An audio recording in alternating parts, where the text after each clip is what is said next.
तमाम तारीफ़ें उस क्रिएटर के लिए जिसने इस यूनिवर्स को एक मकसद के तहत पैदा किया है। रिस्पेक्टेड जनाब जावेद अख्तर साहब, मिस्टर सौरभ द्विवेदी और respected audience, thank you all for being here today. आज की डिबेट में चूंकि हम बात करने वाले हैं डज गॉड एग्जिस्ट के टॉपिक पर, तो ये एक ऐसा टॉपिक है जिसके मुताल्लिक कोई भी डिसीजन लेने के लिए अलग अलग स्टैंडर्ड्स हो सकते हैं।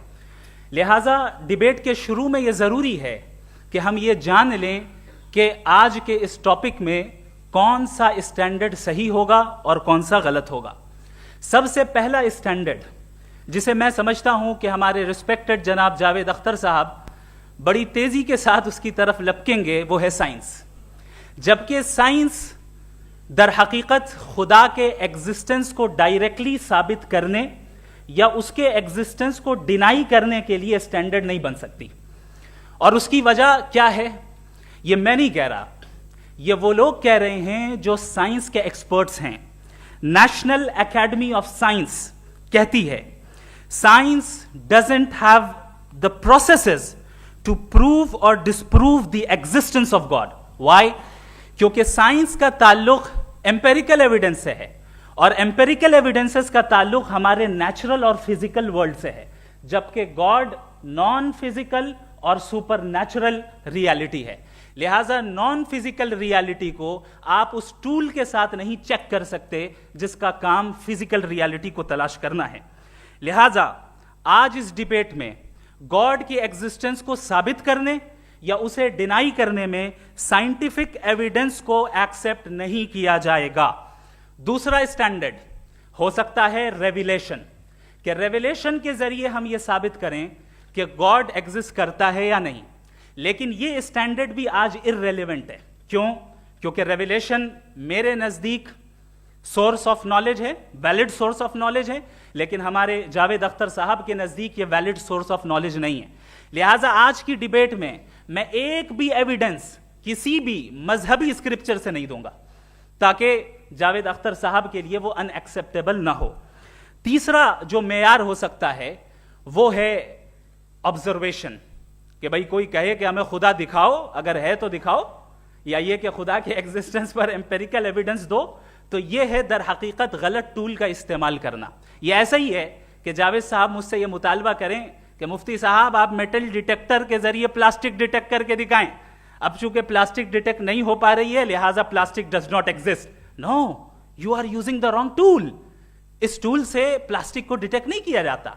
लिहाजा मैं समझता हूं कि गॉड के एग्जिस्टेंस पर एम्पेरिकल एविडेंस का मुतालबा करना एक बचकाना मुतालबा है और हमारे रिस्पेक्टेड जनाब जावेद अख्तर साहब इस स्टेज से अब बहुत आगे निकल चुके हैं। अब बचता है एक ही स्टैंडर्ड, और वो स्टैंडर्ड है अक्ल, लॉजिक, रीजनिंग। और यही वो स्टैंडर्ड है जिसके तहत गॉड की एग्जिस्टेंस को साबित किया जाएगा या गॉड की एग्जिस्टेंस को डिनाई किया जाएगा। लेकिन चूंकि ये बहुत इंपॉर्टेंट और सेंसिटिव टॉपिक है, इसलिए लॉजिकल आर्ग्यूमेंट भी ऐसा होना चाहिए जो डेफिनेटिव हो, इनडेफिनेटिव ना हो, जो 2 और 2 4 की तरह बिल्कुल वाजे हो, जिसे लॉजिकली रिजेक्ट करना पॉसिबल नहीं हो। फॉर एग्जाम्पल हम कहें हमारे रिस्पेक्टेड मिस्टर सौरभ साहब ये एक इंसान है और तमाम इंसान कॉन्शियस बीइंग है, लिहाजा नतीजा क्या निकला, हमारे सौरभ साहब भी कॉन्शियस बीइंग है। क्या ये इनडेफिनेट आर्ग्यूमेंट है या डेफिनेट आर्ग्यूमेंट है? ये डेफिनेट आर्ग्यूमेंट है। ये 2 और 2 की तरह वाजे है, इसमें किसी तरह जो है लॉजिकली इसको रिजेक्ट नहीं किया जा सकता। तो अगर आज हमारे जावेद अख्तर साहब ऐसी कोई अकली दलील और लॉजिकल एविडेंस दें खुदा के ना होने पर जो डेफिनेट भी हो, तो मैं ये ऐलान करता हूं कि यकीनन मैं उस एविडेंस को कबूल करूंगा और उस पर गौर करूंगा। लेकिन साथ में यह भी ऐलान कर देता हूं प्रेडिक्शन के तौर पर कि ऐसा कोई डेफिनेट आर्ग्यूमेंट कोई नहीं पेश कर सकता। दलील हम देंगे और डेफिनेटिव दलील देंगे, लॉजिकल दलील देंगे, ऐसी दलील देंगे जो एंटायर एथिस्टिक वर्ल्ड उसे रेफ्यूट नहीं कर सकती। चलें अब हम एक एग्जाम्पल सोचते हैं, एक सिनेरियो, सिंपल सिनेरियो, तमाम ऑडियंस से गुजारिश है, हम और आप एक आइसोलेटेड आइलैंड पर हैं, ऐसा आइलैंड जहां पे हमसे पहले कोई कभी नहीं गया। चलते चलते आपके सामने अचानक आपने देखा एक पिंक कलर की बॉल पड़ी हुई है, सबसे पहला सवाल आपके जहन में क्या आएगा कि ये बॉल यहां क्यों आई, कैसे आई, ये पिंक कलर की ही क्यों है, कोई और कलर भी हो सकता था, ये इसी शेप में क्यों है, कोई और शेप भी हो सकता था। नेचुरली आप इस तरफ पहुंचेंगे कि कोई ना कोई है जिसने इन स्पेसिफिक प्रॉपर्टीज के साथ इस बॉल को बनाया है और यहां पे रखा है। चूंकि आप जानते हैं कि ये जो बॉल है इसका एग्जिस्ट करना जरूरी नहीं है, ये एग्जिस्ट कर भी सकती थी, नहीं भी कर सकती थी, और एग्जिस्ट करना ही था तो किसी और फॉर्म में करती, किसी और कलर में करती। अब आप इस बॉल को एक्सपैंड करते चले जाएं, एक्सपैंड करते चले जाएं, एक्सपैंड करते चले जाएं, यहां तक कि ये बॉल यूनिवर्स के साइज की हो जाए। बताइए कि क्या साइज के बढ़ जाने से सवाल बदल जाएगा? हरगिज नहीं बदलेगा। अभी भी सवाल रहेगा, ये यूनिवर्स कहां से आया, इन स्पेसिफिक प्रॉपर्टीज के साथ कहां से आया, क्यों आया, किसने बनाया, यह सवाल उस वक्त भी वैलिड रहेगा।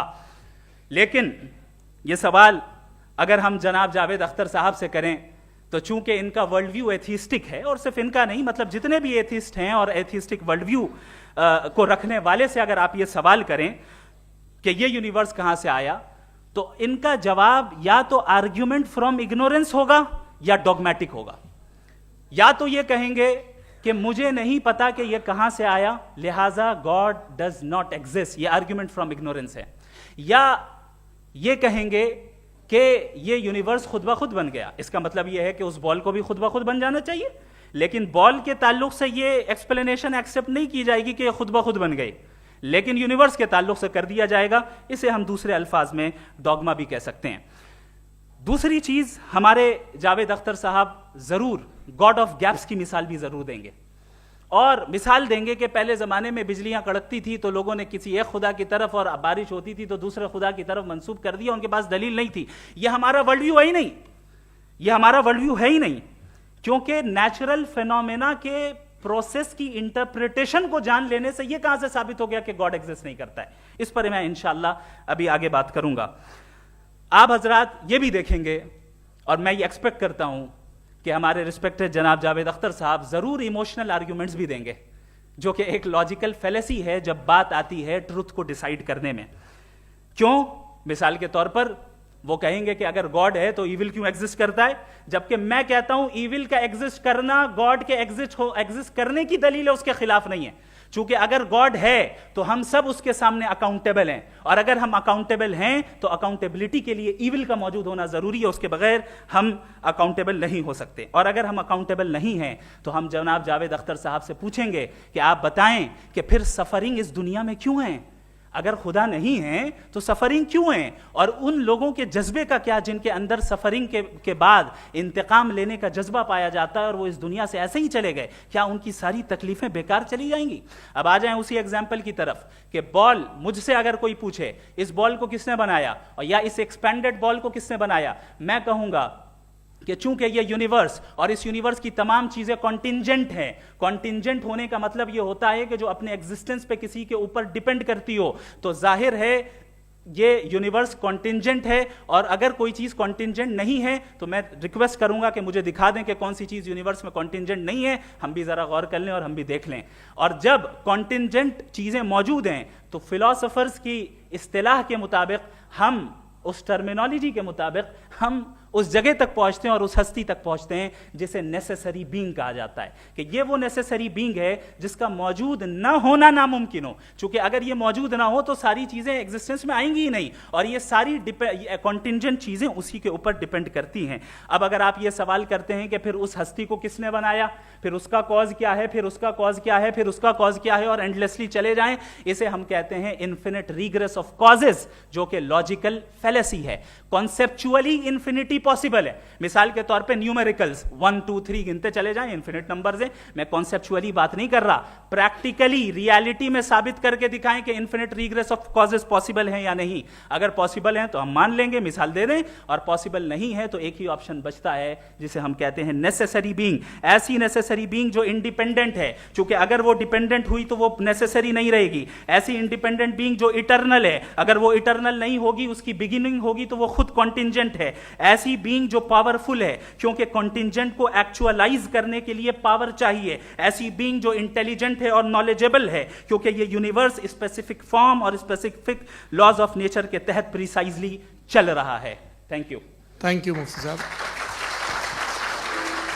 मैं इन दलीलों के बाद जावेद अख्तर साहब से गुजारिश करूंगा, आप बैठ के बोलना चाहेंगे या वहाँ जी।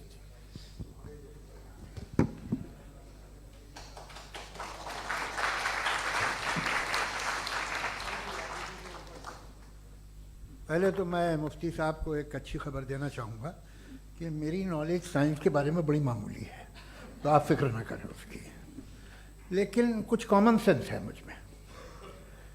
देखिए, ये खुदा का तस्वुर कोई नया तस्वुर नहीं है, ये सदियों से रहा है।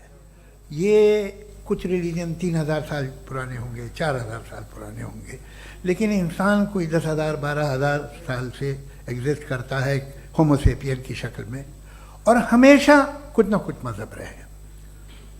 ये मज़हब जाहिलों के नहीं थे, ये मज़हब एक ऐसी ग्रीक सोसाइटी के थे जहाँ बड़े बड़े फिलोसफर्स पैदा हुए। ये मज़हब इजिप्शियंस के थे जिन्होंने पिरामिड्स बनाए थे। ये रोमन्स के थे कि जिनका आर्किटेक्चर और सेनेट यानी पहली बुनियाद डेमोक्रेसी की लिमिटेड थी, मगर डेमोक्रेसी थी, ये उन लोगों ने किए थे। तो इनका जो जुपिटर था, रा था, ज़्यूस था, उन्हें उस पर इतना ही एतमाद था जितना आज किसी मजहबी आदमी को अपने खुदा पे होगा। क्रिश्चियनिटी आने से पहले यूरोप में एक मज़हब था, जर्मेनिक रिलीजन। उसका एक खुदा था, उसकी एक बीवी थी, उसके 2 बेटे थे, एक बेटी थी। फिर जर्मनी में जब यूरोप में क्रिश्चियनिटी आई तो वो खुदा, उसकी बीवी और पूरे ख़ानदान चला गया।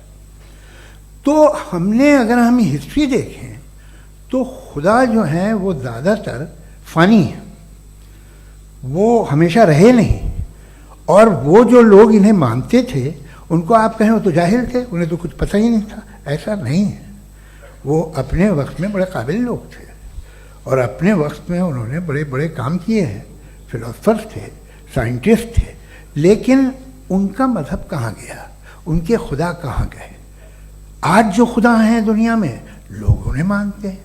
आपको क्या मालूम कि कितने बरसों के बाद क्या होने वाला है? हम यूरोप में देखते हैं तो चर्च खाली हैं। तो वक्त के साथ चीज़ें बदलती हैं। जहाँ तक इसका ताल्लुक़ है मज़हबों का, हर मज़हब आपसे एक चीज़ मांगता है, फेथ। ये फेथ क्या चीज़ होती है? What is the difference between faith and belief? ये तो बहुत ही अहमखाना बात होगी कि कोई आदमी कहे साहब अगर खुदा है तो मुझे दिखाइए। ये तो जाहिलाना बात हुई। मैंने तो नॉर्थ पोल नहीं देखा है, मगर मैं मानता हूँ कि नॉर्थ पोल है। मैं क्यों मानता हूँ? इसलिए कि अगर ये दुनिया राउंड है तो उसका कोई टॉप होगा। कुछ लोग हैं जो वहाँ गए भी हैं, कॉमन सेंस कहता है कि ऐसा होगा, सबूत है, गवाह है, रीज़न है। तो ये मेरा फेथ नहीं है। तो फेथ में और बिलीफ में डिफरेंस क्या है? जो मजहब मांगता है आपसे, हर मजहब फेथ मांगता है। फेथ का मतलब ये है कि ना कोई गवाह हो, ना कोई सबूत हो, ना कोई रैशनल हो, ना कोई लॉजिक हो, ना कोई प्रूफ हो, मगर तुम एक बात को मानो। ये है फेथ। वरना बिलीफ होता। अगर इसमें कुछ भी सबूत होते, गवाह होते, तो फिर इसे आप बिलीफ कहते। जैसे मेरा बिलीफ है कि नॉर्थ पोल है, मेरा फेथ थोड़ी है। फेथ इन तमाम शर्तों को रद्द करता है। तो फिर स्टुपिडिटी क्या है? अगर मैं एक बात ऐसी मानूं जिसकी ना कोई लॉजिक है, ना कोई रैशनल है, ना कोई प्रूफ है, ना कोई गवाह है, ना कोई सबूत है, और मैं उसे मानूं, तो ये स्टुपिडिटी हुई। इसे ही भाई कल को मैं यकीन कर लूं कि एलॉन मस्क जो है मेरा भाई है, तो मुझे इंतहाई खुशी होगी, सुकून भी बहुत मिलेगा मुझे। लेकिन और कहे भाई क्यों मानते हो, क्या सबूत है? भाई वो तो अमेरिकन है और तुम तो इंडियन हो, वो तो नस्ल अलग है, तुम्हें कभी मिले भी नहीं। साहब देखिए, मेरा फेथ है, इस पर बात न किया। फेथ का मतलब ही यह है कि आप प्रूव नहीं कर सकते। अगर आप प्रूव कर सकते हो तो फेथ की जरूरत ही नहीं, फिर तो आप बात करेंगे, आप कितनी बहस कर लीजिए। अल्टीमेटली दुनिया का हर मजहब फेथ पे टिका है, और फेथ का मतलब है एक ऐसा यकीन जिसका कोई सबूत, कोई गवाह, कोई रैशनल नहीं। अब आप ये कहें, क्या आप ये क्यों कह रहे हैं कि साहब ये कायनात किसने बनाई? कमाल ये है कि आपने बताया कि एक आइलैंड पे गए और एक बॉल देखी। आपने ये नहीं कहा कि आइलैंड किसने बनाया, आपको सिर्फ बॉल पे हैरत हुई। हमने आइलैंड पे हमने हैरत नहीं की, होते हैं आइलैंड। इसी तरह ये आइलैंड है, सितारे, ये गैलेक्सीज, ये सब आइलैंड हैं, खला में। हम उन्हें टेकन फॉर ग्रांटेड लेते हैं, हम पूछते नहीं किसने बनाए। आपने जजीरे के बारे में भी नहीं पूछा है। मेरी पैदाइश कैसे हुई? क्या मैं प्लान्ड पैदा हुआ था? I was plan to be born, या एक लकी स्पर्म था जो किसी एक से चिपक गया? मेरी पैदाइश रैंडम। और इंसाफ जिसे आप कहते हैं, इंसाफ का तो नेचर से कोई वास्ता ही नहीं। जो आप कहते हैं कि एक दिन इंसाफ मिलेगा, इंसाफ is a human concept, nature में कोई इंसाफ नहीं। अगर शेर हिरन को खा जाता है तो उसे कोई सजा नहीं मिलती। अगर एक आंधी आती है और हरे भरे पेड़ों को उखाड़ के फेंक देती है तो आंधियों की जेल नहीं होती है। नेचर में इंसाफ नहीं, इसलिए मुझे नेचर को इंसाफ की जरूरत भी नहीं। नेचर तमाम एक है। अब हम कहें कि साहब ये देखिए जो मैंने खाना खाया था, ये मेरी आंख तो नहीं यूं कर दिया उसे, तो इसे सजा मिलनी नहीं, वो सिस्टम है, ऐसे ही चल रहा है। नेचर बगैर इंसाफ के है। इंसाफ इज अ ह्यूमन कॉन्सेप्ट। तो जो आपसे कहता है कि मैं तुम्हें इंसाफ दूंगा, वो इंसानी जहन की पैदावार है। ये नेचुरल है ही नहीं, ये आसमानी है ही नहीं। नेचर का तसव्वुर, इंसाफ का तसव्वुर। भाई आप साथ मिलते हैं, अब आप लेफ्ट हैंड ड्राइव कर लें, ये क्या है? तमाम सच, तमाम नेकी, तमाम शराफत लेफ्ट हैंड ड्राइव है। वरना क्या होगा, या तो आप क्रॉस कर देंगे, आपका एक्सीडेंट हो जाएगा, या आप किसी को मार देंगे, या ट्रैफिक जैम हो जाएगा। झूठ, बेईमानी, रिश्वतखोरी, ये तमाम जो है driving on the wrong side है। इसके ऊपर कुछ नहीं। ये तो हमने बनाया, जैसे हमने लेफ्ट हैंड ड्राइव बनाई है। ये कॉन्सेप्ट ऑफ इंसाफ जो है ये हमारा है, इसका नेचर से कोई वास्ता नहीं। शेर खा जाता है हिरन को, उसे जेल होती है क्या? कुछ भी नहीं, है ही नहीं।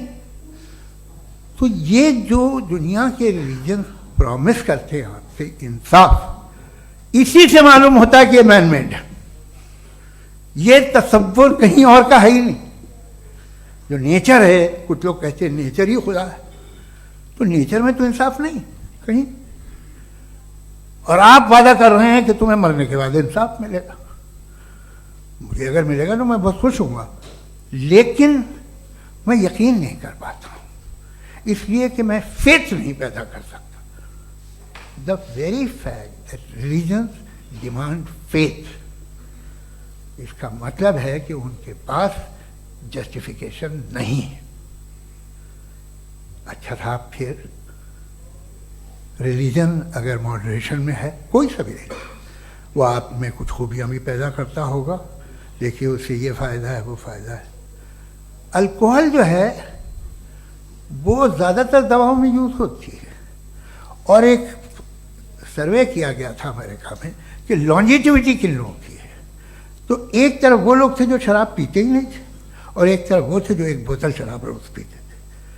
सबसे ज़्यादा लंबी उम्र उनकी है जो 2 पैक नाप के शराब पीते और खाना खाते हैं। मगर हम शराब को बुरा समझते हैं, मैं भी बुरा समझता हूँ। क्यों? ऐसा होता नहीं। कुछ चीज़ों में आदत होती है जो बढ़ती है।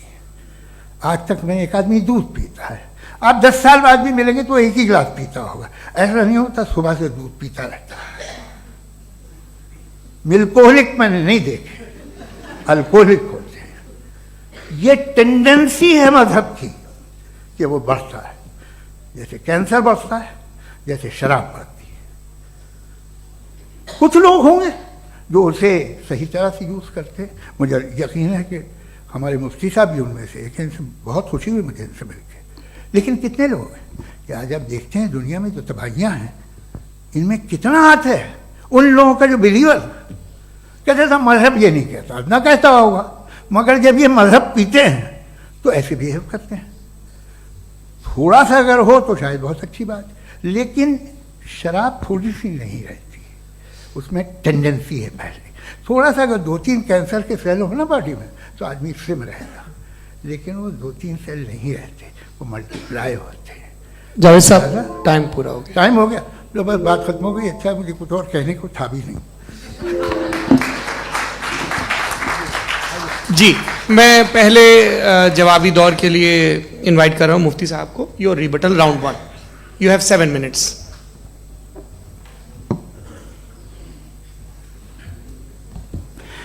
Thank you very much Javed साहब, आपकी बात को सुनकर बड़े महजूज हुए हम लोग। महजूज, do you understand? We enjoyed. Okay, अब थोड़ा सा लॉजिकली उसको हम लोग देखते हैं। दरअसल हम लोगों ने कल गुजारिश की थी मुफ्ती साहब से भी, जावेद साहब से भी, कि हिंदुस्तानी ज़बान आम फहम सबको समझ में आ जाए, और जहां कहीं आप मुश्किल शब्द इस्तेमाल करें वहां बताते भी चलें। Thank you. तो सबसे पहले हमारे रिस्पेक्टेड जावेद साहब ने हवाला दिया कि खुदा फानी है। कितने मजहब आगे चले गए, किसी ने जुपिटर को खुदा माना, किसी ने किसी को माना। मैं कहता हूं जिसने कॉन्टिंजेंट चीज को खुदा माना, गलत माना, वो खुदा ही नहीं, वो खुदा ही नहीं है। हम तो नेसेसरी बीइंग को साबित करने बैठे हैं, वो नेसेसरी कॉज जो इटरनल है, जो अबदी भी है और अजली भी है। हम किसी और को साबित करने नहीं बैठे। दूसरी चीज उन्होंने कहा कि फेथ एंड बिलीफ, ये एक ऐसी डेफिनेशन है फेथ की जो इन्होंने पहली मर्तबा पेश की है, या माफ कीजिएगा, इन्होंने पहली मर्तबा पेश नहीं की है, रिचर्ड डॉकिंस ने पहली मर्तबा पेश की है। मुझे मालूम है ये सोर्स कहां से है। एपिस्टेमोलॉजिकली फेथ और बिलीफ का फर्क आप इस तरह नहीं कर सकते सर। फेथ सही भी होता है, गलत भी होता है, बिलीफ सही भी होता है, गलत भी होता है। जो लॉजिक, रीजन और एविडेंस से बैक्ड होगा वो फेथ सही होगा। और आप जिस फेथ की बात कर रहे हैं कि इलॉजिकल है और उसके पीछे नहीं है, तो we are on the same page. हम नहीं मानते उस फेथ को, जो फेथ ऐसा हो जिसके पीछे कोई लॉजिक ना हो, एविडेंस ना हो, हम नहीं मानते। हम तो उस फेथ के कायल हैं जिसके पीछे लॉजिक हो और एविडेंस हो। तो बिलीफ सही भी होता है, गलत भी होता है, फेथ भी सही होता है और गलत भी होता है। तो आज फेथ और बिलीफ के डिफरेंस पे बात नहीं हो रही है। आज आप चाहे फेथ एक्सेप्ट कर लें या बिलीफ एक्सेप्ट कर लें, आज ये बात होगी कि ट्रूथ क्या है, चाहे ट्रू बिलीफ सही है या ट्रू फेथ सही है, और फॉल्स फेथ क्या है और फॉल्स बिलीफ क्या है, बात इस पे हो रही। दूसरी चीज इन्होंने पूछा, स्टुपिडिटी फिर क्या है? अगर फेथ रिलीजन स्टुपिडिटी नहीं है तो और क्या है? चूंकि फेथ का मुतालबा करते हैं तो स्टुपिडिटी क्या है? मैं कहता हूं स्टुपिडिटी एथिज्म है। उसकी वजह यह है कि आप एक सड़क पे जा रहे हो और आप किसी गार्डन में जाएं और देखें वहां लिखा है फूलों के साथ, I love Javed Akhtar, and I really do, I love you sir. So जब आप वहां पर पहुंचे तो वहां पहुंचकर अब ये बताएं, क्या आप ये कहेंगे वाह व्हाट अ नेचुरल सिलेक्शन? ये क्या नेचुरल सिलेक्शन है? नहीं, ये प्रिसाइजली डिजाइंड है, इसके पीछे डिजाइनर है। लिहाजा अगर कोई एक ऐसी कॉमन सेंस की बात को कबूल नहीं कर रहा है कि यूनिवर्स जो इतने प्रिसाइजली काम कर रहा है, हम कह दें कि खुद ब खुद बन गई, मैं समझता हूं इससे बड़ी स्टुपिडिटी और कुछ नहीं है। ये इरैशनल चीज है। फिर हमारे सर ने कहा कि आपने बॉल पे फोकस किया, आइलैंड पे फोकस नहीं किया। अरे आइलैंड को किसने बनाया यही समझाने के लिए तो बॉल की मिसाल दे रहा हूं। और बॉल भी कॉन्टिंजेंट है, आइलैंड भी कॉन्टिंजेंट है, दोनों नेसेसरी बीइंग का मुतालबा करते हैं। आगे इन्होंने कहा कि नेचर में कोई इंसाफ नहीं है, हम डिसाइड करते हैं कि मोरालिटी क्या होती है, इंसाफ क्या होता है, हम डिसाइड करते हैं। जैसे ड्राइविंग सीट में ट्रैफिक वाला, ये तो किसी खुदा ने नहीं कहा, ये है, इसे कहते हैं फॉल्स इक्विवेलेंस, ये एक लॉजिकल फेलेसी है। आपने जो है मिसाल दी ड्राइविंग की और ट्रैफिक की, ये सब्जेक्टिव मोरालिटी है। आप सब्जेक्टिव मोरालिटी को मिसाल बनाकर ऑब्जेक्टिव मोरालिटी के ऊपर नहीं थोप सकते। इंसाफ की ऑब्जेक्टिव मोरालिटी। अगर आप ये कहते हैं कि नेचर में इंसाफ नहीं है, तो इंसाफ का न होना ये नेचुरल हुआ, तो फिर नेचर को नेचर रहने दे, क्यों हम इतना स्ट्राइव कर रहे हैं दुनिया में इंसाफ लाने के लिए? ये तो इलॉजिकल बात है, इरैशनल बात है।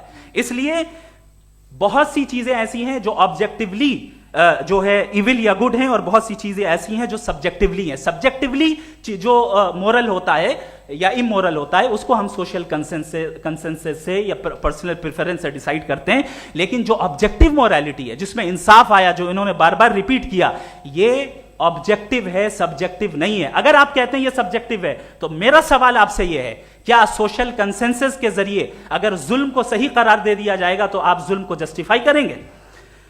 दूसरी चीज, इन्होंने ये कहा कि 2 पैक शराब पी लें तो वो उतने पे नहीं रहता, बढ़ जाता है।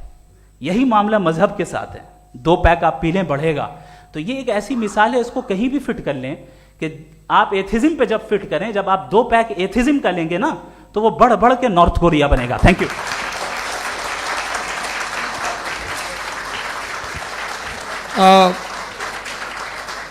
फर्स्ट राउंड की रिबटल के लिए मैं जावेद साहब को इनवाइट कर रहा हूं। आपके पास 7 मिनट का वक्त है, रीसेट कर दीजिएगा प्लीज। मुझे इस बात की खुशी है कि मुफ्ती साहब ने भी मान लिया कि नेचर में कोई इंसाफ नहीं है। तो कोई भी चीज़ जो इंसान ने नहीं बनाई है उसमें इंसाफ नहीं होता है। एक बात मैं आपसे अर्ज़ करूँ, ज़रा पता लगा लीजिएगा, ये जो आप बाग में जाते हैं बेहद खूबसूरत फूल देखते हैं ना, इनमें से कोई नेचुरल नहीं है। ये सारे फूल क्रॉस करके बनाए गए हैं। जो जंगल में फूल होते हैं नहायत मामूली होते हैं, ये फूल इंसानों ने बनाए हैं। जो आप बाग में देख के वाह वाह कहते हैं, ये इंसानों के बनाए हुए हैं। डिफरेंट फूलों को क्रॉस करके, डेवलप करके, फिर क्रॉस करके इस तरह से बनाए गए। नेचुरल फ्लावर नहीं। किसी जंगल वीरान में जाके आप गुलाब के फूल नहीं देखेंगे। ये सब बनाए हुए इंसान ने, बहुत से काम इंसान ने किए हैं। बाकी है कि आपने मेरी एक बात का जवाब नहीं दिया, जिससे मुझे शिकायत है कि फेथ क्या है और आप फेथ मांगते क्यों हैं मुझसे? आप तो लॉजिकल हैं, आपके पास तो सारे रैशनल्स हैं, आपके पास सारे सबूत हैं, तो आपको फेथ की डिमांड क्यों करते हैं कि भाई तुम सरेंडर कर दो और सवाल मत करो? कोई मजहब सारे सवाल करने की इजाजत नहीं देता है और मना करता है कि ज़्यादा सवाल ना करो, बह जाओगे तुम। आप क्यों रोकते हैं? हकीकत यह है कि इंसानी तारीख क्या है। इंसानी तारीख ये है कि दुनिया में 2 तरह के लोग हुए हैं। एक वो जिन्होंने अपनी लाइल्मी की परस्तिश की है, दूसरे वो जिन्होंने अपनी इग्नोरेंस या लाइल्मी से झगड़ा किया है और मालूम किया है कि क्या है। ये जो आप कह रहे हैं, आज आप हैरान हैं कि भाई ये यूनिवर्स कैसे बनी। लोग हैरान थे कि सूरज डूबता है तो इधर से कैसे निकलता है। और आप एक कदम जाके हमेशा का मानने को तैयार है, एक कदम पीछे ही मान जाइए। भाई आप इसके बाद जाते हो, कहते सवाल ना करना कि ये कहाँ से आया, ये पावर तो हमेशा से हमेशा रहेगी। तो आप यूनिवर्स के बारे में मानने में क्या तकलीफ है? एक कदम पहले रुक जाइए। ये हमेशा से थी या नहीं थी, हमें मालूम नहीं है।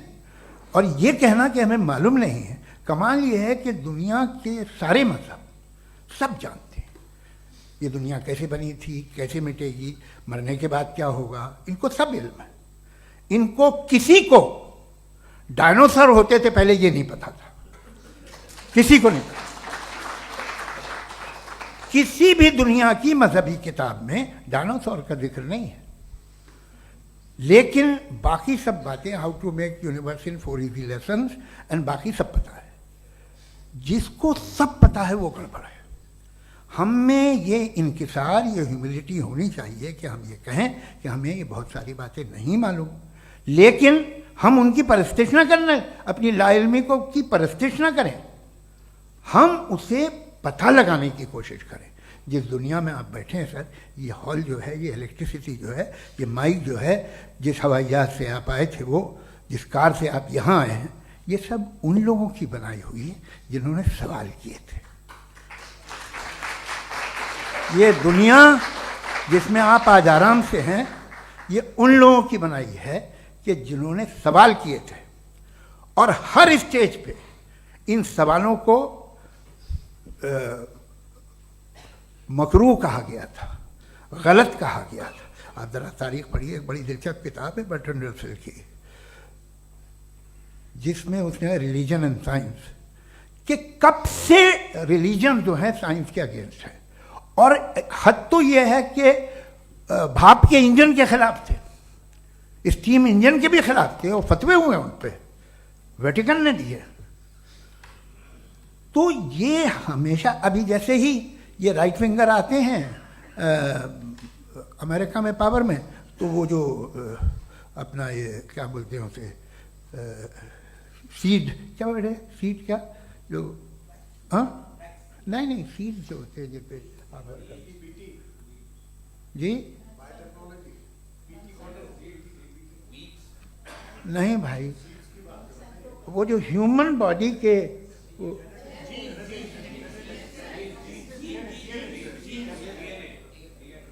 उस पर रिसर्च बंद हो जाती है, रिपब्लिकन नहीं करने देते। अरे भाई इतना डर क्या है तुम्हें? एक ज़माने में बहुत नाराज थे ये सारे मजहबी लोग कि ये इंसान तो इंसान बनाने की कोशिश कर रहा है। आपको क्या तकलीफ भाई, बना ले तो बना लेने दो, ये खौफ क्या है? और ये सब आज जो आप कह रहे हैं नामुमकिन है, ये कैसे हुआ? मुझे एक किस्सा याद आता है।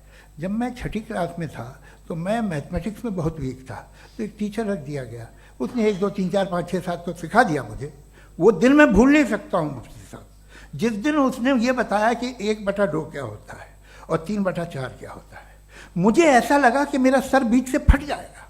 ये आदमी कह रहा है कि जो दीवार के अंदर जाओ वॉक करते हुए। आज हंसता हूँ मैं इस बात पे। तो आज जो बातें आपके जहन से बिल्कुल परे हैं और आप हैरान होते हो उन्हें देख के, एक वक्त आएगा कि मामूली लगेंगे।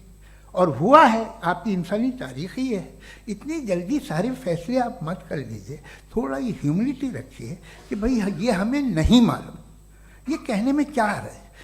ये यूनिवर्स कहाँ तक फैली, ये कब से है और कब तक रहेगी, हमें नहीं मालूम। आपने फैसला कर लिया कब बनी।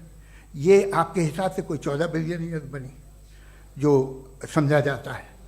उससे पहले हजारों करोड़ों अरबों साल तक खुदा बैठा क्या कर रहा था? खामोश बैठा था, ऐसे ही जमाइयाँ ले रहा था।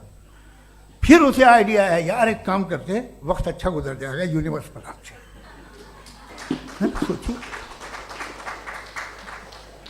वो तो हमेशा से है ना, मगर यूनिवर्स हमेशा से नहीं है, ये तो बनाई गई है। और उससे पहले क्या था, इनका क्या काम था?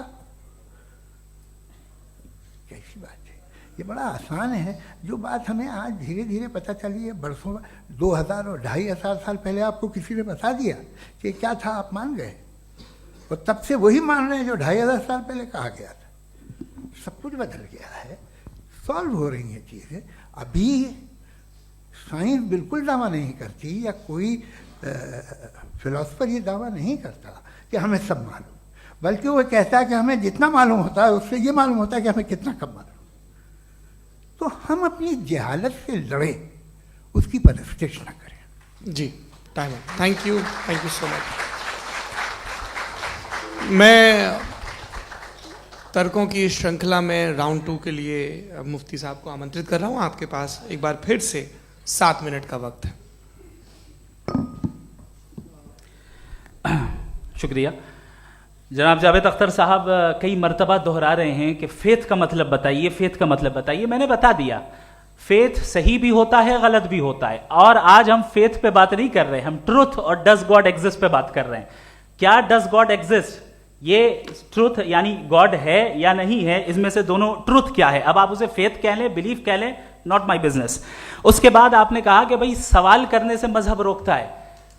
मैं कहता हूं जो रोकता है वो रोकता होगा, मैं नहीं रोकता, बल्कि सवाल करें, सवाल करना चाहिए। सवाल कर करके तो हम आगे बढ़ते हैं, तरक्की करते हैं, और इसीलिए मैं आज यहां पे आया हूं। लेकिन सवाल सिर्फ खुदा से नहीं होगा, आपसे भी होगा। सवाल एथिज्म से भी होगा, सवाल सिर्फ मजहब से नहीं होगा, सबसे होगा। और आज मैं सवाल करूंगा और उम्मीद है कि आप जवाब देंगे। अभी तक आपने वैसे कॉन्टिंजेंसी आर्ग्यूमेंट का कोई जवाब नहीं दिया। चलें, आपने कहा यूनिवर्स के बारे में इटर्नल क्यों नहीं बोल देते। ये चूंकि लॉजिकली पॉसिबल ही नहीं है कि यूनिवर्स इटर्नल हो। यूनिवर्स एक कॉन्टिंजेंट चीज है जो टाइम एंड स्पेस के पाबंद है, टाइम एंड स्पेस से बाउंड है। जो टाइम एंड स्पेस से बाउंड होगा वो कॉन्टिंजेंट होगा, जो कॉन्टिंजेंट होगा वो उसकी बिगिनिंग हुई होगी, जिसकी बिगिनिंग हुई होगी वो इटर्नल नहीं हो सकता। ये तो कॉमन सी बात है। आपने कहा कि किसी मजहबी किताब में डायनासोर का जिक्र नहीं है। अफसोस कि आज तक किसी मैथमेटिक्स के किताब में मुझे डायनासोर का जिक्र नहीं मिला। तो इसका मतलब मैथमेटिक्स की किताब बेकार है? नहीं, उसका वो टॉपिक नहीं है। रेवलेशन का और मजहबी किताबों का टॉपिक ये नहीं है कि आपको आके बताए साइकिल कैसे बनाते हैं, या आकर ये बताएं कि जो है डायनासोर कब था। वो तो मोरालिटी सिखाने आया है, गॉड के बारे में बताने आया, नॉन फिजिकल रियलिटी की हकीकत को सिखाने के लिए आया। रिलीजियन साइंस को रोकता है? नहीं रोकता। अगर रोकता है तो गलत करता है। रिलीजियन साइंटिज्म को रोकता है, जिसमें हमारे जावेद साहब मुब्तला है। साइंस और साइंटिज्म में फर्क है। साइंटिज्म यह है कि आप समझें कि साइंस और साइंटिफिक मेथोडोलॉजी ये नॉलेज को हासिल करने का वाहिद सोर्स ऑफ नॉलेज है। यह है साइंटिज्म। हम इसे रिजेक्ट करते हैं। हम साइंस को तो तरक्की करते हैं, भाई आप हमारी पूरी तारीख कर लें, पढ़ लें तो आपको पता चल जाएगा। बहरहाल ये अलग टॉपिक है। उसके बाद इन्होंने एक लफ्ज कहा, वेटिकन ने फतवा दिया। वेटिकन का फतवे से कोई ताल्लुक नहीं है, दोनों कॉन्ट्राडिक्टरी अल्फाज हैं। उसके बाद उन्होंने कहा कि भाई हमें नहीं मालूम। अगर नहीं मालूम तो क्लियरली कह देना कि नहीं मालूम है, इसमें क्या हर्ज है? तो वही तो मैं कह रहा हूं ना कि आप कह दें कि नहीं मालूम, लेकिन क्लेम क्यों कर रहे हैं कि गॉड एग्जिस्ट नहीं कर रहा है? आप कह दें नहीं मालूम है, हो सकता है हो सकता ना हो, लेकिन आप क्लेम कर रहे हैं। The moment you say God does not exist, this is a claim, and now the burden of proof is upon you too, जैसे हमारे ऊपर है। और क्यों है मैं बताता हूं, क्यों है ये भी मैं बताता हूं। फिलोसॉफिकली जो क्लेम होता है ना, सिर्फ ये नहीं होता कि इंसान कहे पॉजिटिव क्लेम करे और नेगेटिव क्लेम करे तो बर्डन ऑफ प्रूफ नहीं है। आप मिसाल के तौर पे मैं कहूं कि फुला उस कमरे में कोई नहीं है, मैंने एक नॉलेज का क्लेम किया है।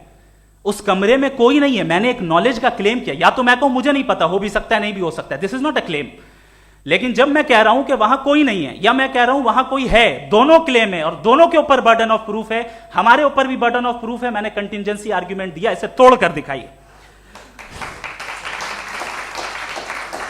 आखिरी चीज, इन्होंने कहा कि खुदा दुनिया बनाने से पहले 150 साल पहले या करोड़ों साल पहले क्या कर रहा था। अरे हजरत, चलें बहरहाल मैं जवाब दे देता हूं। आप हमारे रिस्पेक्टेड पर्सनालिटी हैं, अगर आप नहीं होते तो मैं ऐसे एंटरटेन ही नहीं करता। टाइम, ये 100 साल पहले या 100 साल बाद, पहले बाद में अभी, ये वो अल्फाज हैं जिनका ताल्लुक टाइम से है। टाइम शुरू ही हुआ है यूनिवर्स की बिगिनिंग के बाद, तो उसके पहले खुदा क्या कर रहा था? सवाल इलॉजिकल है, ये फेलेसी है। यानी आप ये कह रहे हैं कि यूनिवर्स के बनने से पहले खुदा क्या कर रहा था? टाइम के बनने से पहले, पहले का ताल्लुक टाइम से, टाइम उस वक्त था ही नहीं, तो ये सवाल ही इनवैलिड है खुदा के ताल्लुक से।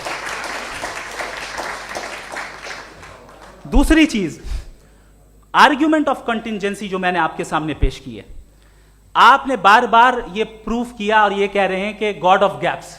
देखिए पहले नहीं मालूम था, साइंस ने कर दिया। सिंपल्स की मिसाल से मैं समझा देता हूं। जिस गैप्स की आप बात कर रहे हैं ना, साइंस उन गैप्स को जिन चीज के जरिए भी प्रूव करेगा वो कॉन्टिजेंट ही होगा। अब चाहे वो फोर्स हो, मैटर हो या एनर्जी हो। लिहाजा सवाल हमारा उस वक्त भी वैलिड होगा जब तक कि आप नेसेसरी बीइंग पे ना आ जाएं। और इन्फिनिट रिगरेस पॉसिबल नहीं है of causes in practical world, तो जाहिर है कहीं रुकना पड़ेगा, जहां रुकेंगे वही खुदा है। दूसरी चीज, आपने ये कहा, क्या कह रहा था मैं, किस पॉइंट को? What? Oh no, after that. Just now. हाँ, जहां रुकेंगे वही खुदा है। बहरहाल, तो टाइम का जिक्र हो गया, गॉड ऑफ गैप, सॉरी, या इसकी एक मिसाल आप ले लें। एक कार है, एक साहब ने देखा कि भाई कार जो है उसके व्हील्स कितने अच्छे लगे हुए हैं, सही जगह पे। स्टीयरिंग जो है कितने अच्छे जगह पे लगी हुई है, और सीट्स कितने वेल डिजाइंड है, कितनी प्रिसाइजली ये कार काम कर रही है। तो जरूर कोई ना कोई इसे क्रिएट किया है, किसी ने क्रिएट किया है। अब जावेद साहब आए और कहे, अरे जनाब बोनेट खोलिए, इसमें इंजन है, इंजन इस कार को चला रहा है, hence prove no one has created the car. This is illogical, this is irrational. आपने इंजन के जरिए उस गैप को तो साबित किया, लेकिन क्या उससे कार की जो क्रिएशन है और उसका जो क्रिएटर है ये इम्पॉसिबल हो जाए? ऐसा पॉसिबल है? उसका सवाल खत्म हो जाए? ऐसा पॉसिबल है? नहीं। आपने गैप्स को फिल करके, कॉन्टिंजेंट चीजों से गैप्स को फिल करके हमारे ऑब्जर्वेशन को और ब्रॉड कर दिया। अब हमें और पता चल गया कि ये जो कार है इसका सिस्टम कितना ज्यादा कॉम्प्लेक्स है। पहले कम समझते थे, अब कॉम्प्लेक्सिटी और ज्यादा वाजे हो गई। अब हमें समझ में आ रहा है कि हमारी सर्टेनिटी और बढ़ गई कि जरूर इस कार को किसी ना किसी ने बनाया। यही मामला यूनिवर्स का है। साइंस हमेशा फिजिकल वर्ल्ड की चीजों को ही फिल करती जाएगी और फिजिकल चीजों से ही करती जाएगी, चूंकि एम्पेरिकल एविडेंस का ताल्लुक फिजिकल वर्ल्ड से है। आप साइंस के जरिए मेटाफिजिकल रियलिटी को कभी साबित नहीं कर सकते। ये रॉन्ग टूल का इस्तेमाल करना है। ये वही काम है कि आप मेटल डिटेक्टर से प्लास्टिक डिटेक्टर करने चलें, जो कि जाहिर है सही नहीं है। Thank you.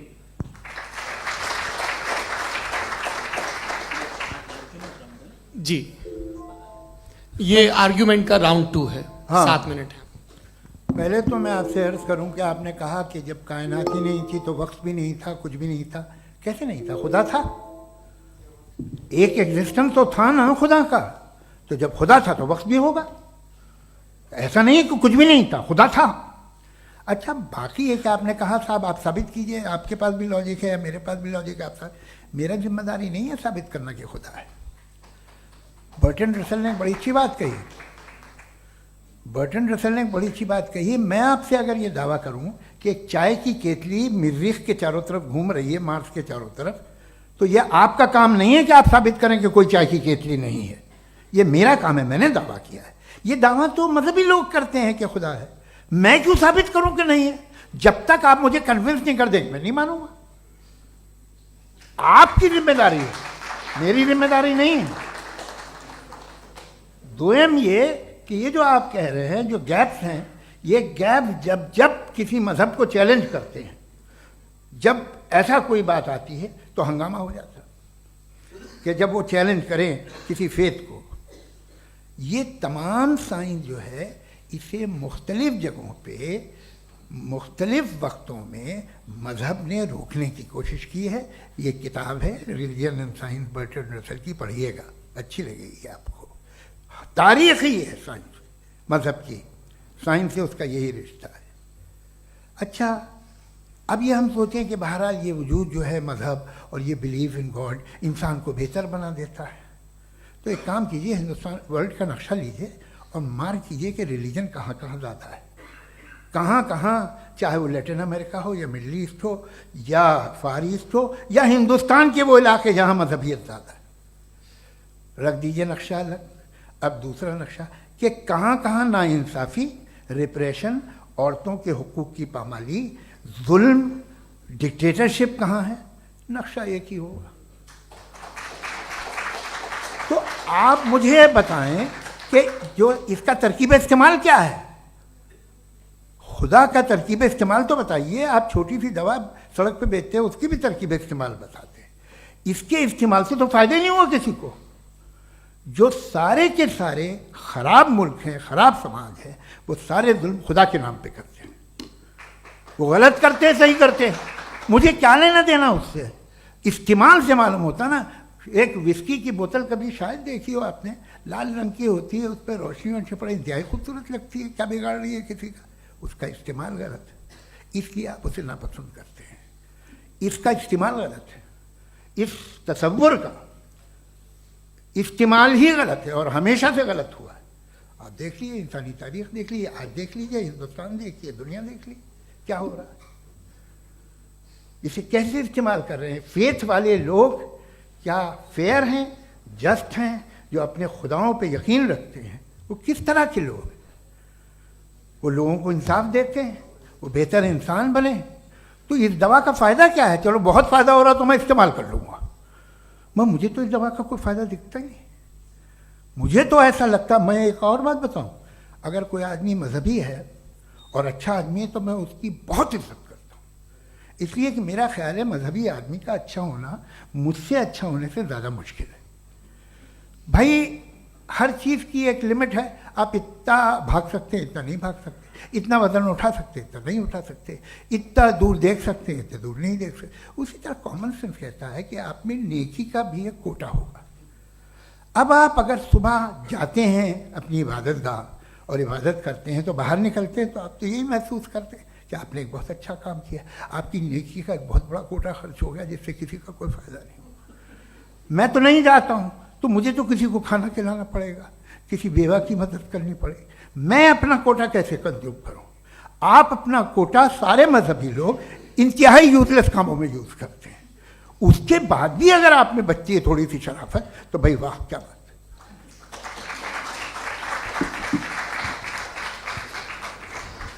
एक तो मुझे ये बात बहुत अच्छी लग रही है कि दोनों ही विद्वान समय को मानते हैं और बहुत समय से अपनी दलीलें और बाज दफ़ा समय से पहले अपनी तकरीरें पूरी करके अपनी अपनी कुर्सी पर बैठ रहे हैं। ये इस आर्ग्यूमेंट का राउंड 2 पूरा हुआ। अब रिबटल का राउंड 2 है और उसके बाद क्रॉस एग्जामिनेशन होगा। नहीं, आपका आर्ग्यूमेंट हो गया सर। हमारे यहाँ स्कूल के सिलेबस में पंच परमेश्वर कहानी पढ़ाई जाती है, प्रेमचंद जी की लिखी हुई। आप निश्चिंत रहिए, आपके कोई राउंड में मिस नहीं होने दूंगा। रिबटल का राउंड 2, मुफ्ती शमाइल नदवी साहब।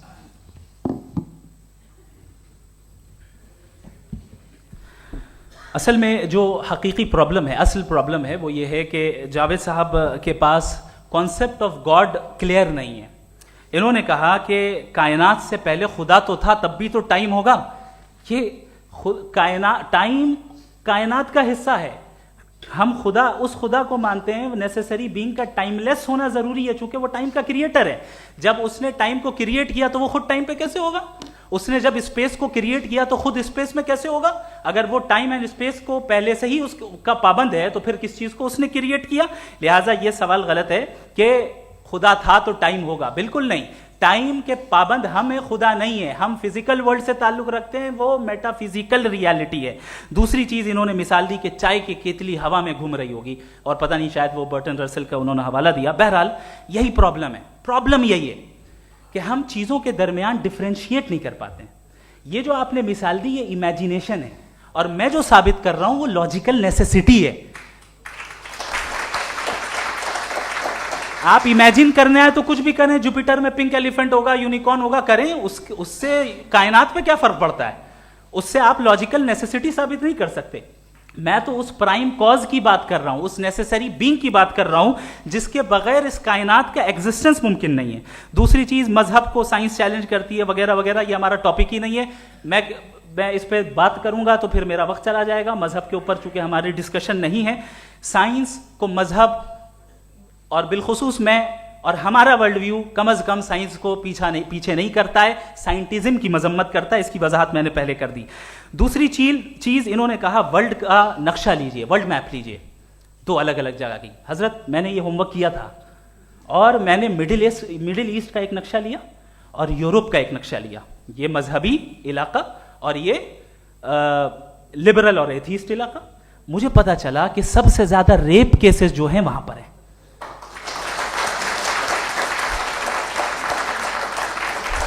मुझे ये पता चला यूएन की रिपोर्ट के मुताबिक, मैं ये अपने घर से नहीं लेके आ रहा, कि जो वर्किंग वुमेन है यूरोपियन कंट्रीज में, उसमें 81% वुमेन सेक्सुअल हैरेसमेंट का वर्क में शुमार हो रही है। ये मिडिल ईस्ट में नहीं हो रहा है, वो मजहबी लोग हैं इसलिए नहीं हो रहा है। दूसरी चीज, आपने ये कहा कि मजहबी आदमी का अच्छा होना हमारे अच्छे होने से बहुत मुश्किल है, बहुत मुश्किल है। तो इसका मतलब यह है कि गॉड के अलावा आपके पास अच्छे और बुरे का कोई स्टैंडर्ड है। मैं चाहूंगा कि कन्वर्सेशनल स्टाइल वाली डिस्कशन और सेगमेंट पे इसी पे बात कर लेते हैं। Thank you very much.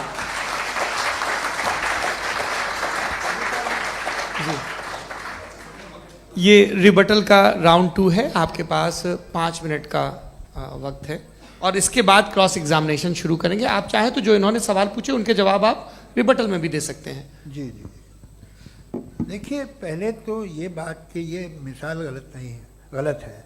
इन्होंने पहले ही हमको डिसार्म कर दिया। कह लिया अकल से मामला सॉल्व नहीं हो सकता, लॉजिक से आप पहुंच नहीं सकते। ये एक मेटाफिजिकल चीज़ है। मेटाफिजिकल अजीब सा लफ्ज़ है, ठीक से किसी को माने नहीं मालूम इसके, तो ऐसा लगता है कुछ बड़ी चीज़ है।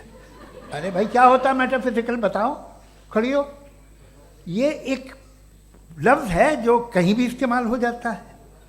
जब आप एक बात कर रहे हैं और आप मुझसे बहस कर रहे हैं तो मुझे मेटाफिजिकल मत बताइए, आप लॉजिकली मुझे प्रूफ किए। और अगर लॉजिकली आप नहीं बात करते साहब ये मेटाफिजिकल है, तो फिर हम आप बात क्या कर रहे हैं?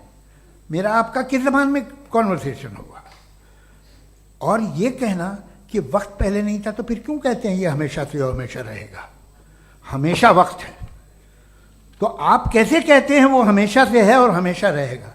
हमेशा का मतलब है कोई वक्त, अगर वक्त ही नहीं है तो हमेशा कैसे? बाहर वो रहेगा। अब मैं ये देखता हूँ, आपने कहा ना कि वहाँ रेप ज़्यादा होते हैं, तो हम एक बात देखते हैं कि ये दुनिया जिस पे वो कादर मुतलक है, जिसकी मर्जी के बगैर पत्ता भी नहीं हिलता, ओमनीपोटेंट है, ये दुनिया चल कैसे रही है? और इस दुनिया का हाल क्या है? 45,000 बच्चे जो 10 साल की उम्र से कम थे वो गाजा में मरे। भूख से काला हांडी में बच्चे मरते हैं और डिप्थेरिया से मरते हैं। डिप्थेरिया अजीब मर्ज है, गले में जाली बनना शुरू होती है, बच्चा नीला हो जाता है, गरीब का बच्चा, इसलिए कि उपास इलाज में। ये कादर मुतलक है जो चाहे कर दे, इससे आप दुआएं मांगते हैं हमारी ये काम कर दे वो कर दे, तो इसका मतलब डे टू डे लाइफ में वो इंटरफेयर करता है और ये देख रहा है वो। अगर वो वाकई भी है फॉर डिस्कशन सेक, तो मैं जब दुनिया देखता हूँ तो मेरे दिल में उसके लिए कोई इज्जत नहीं पैदा होती।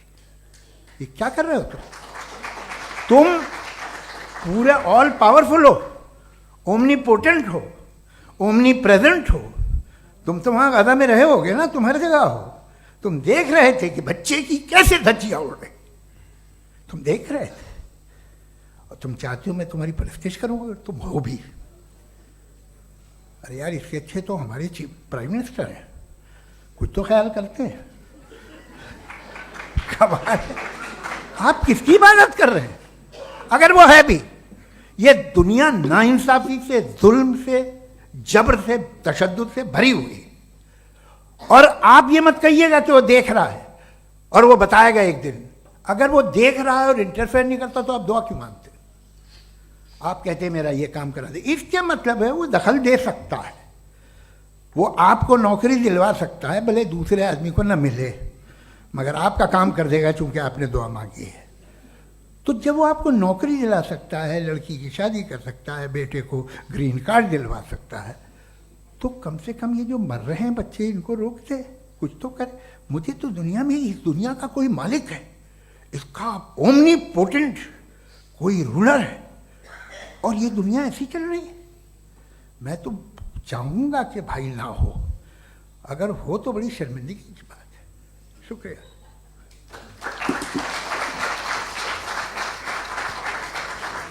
देवियों और सज्जनों, इस बहस के 2 राउंड और 2 रिबटल पूरे हो चुके हैं। अब सबसे ज़रूरी और सबसे मुश्किल राउंड शुरू हो रहा है, क्रॉस एग्जामिनेशन का।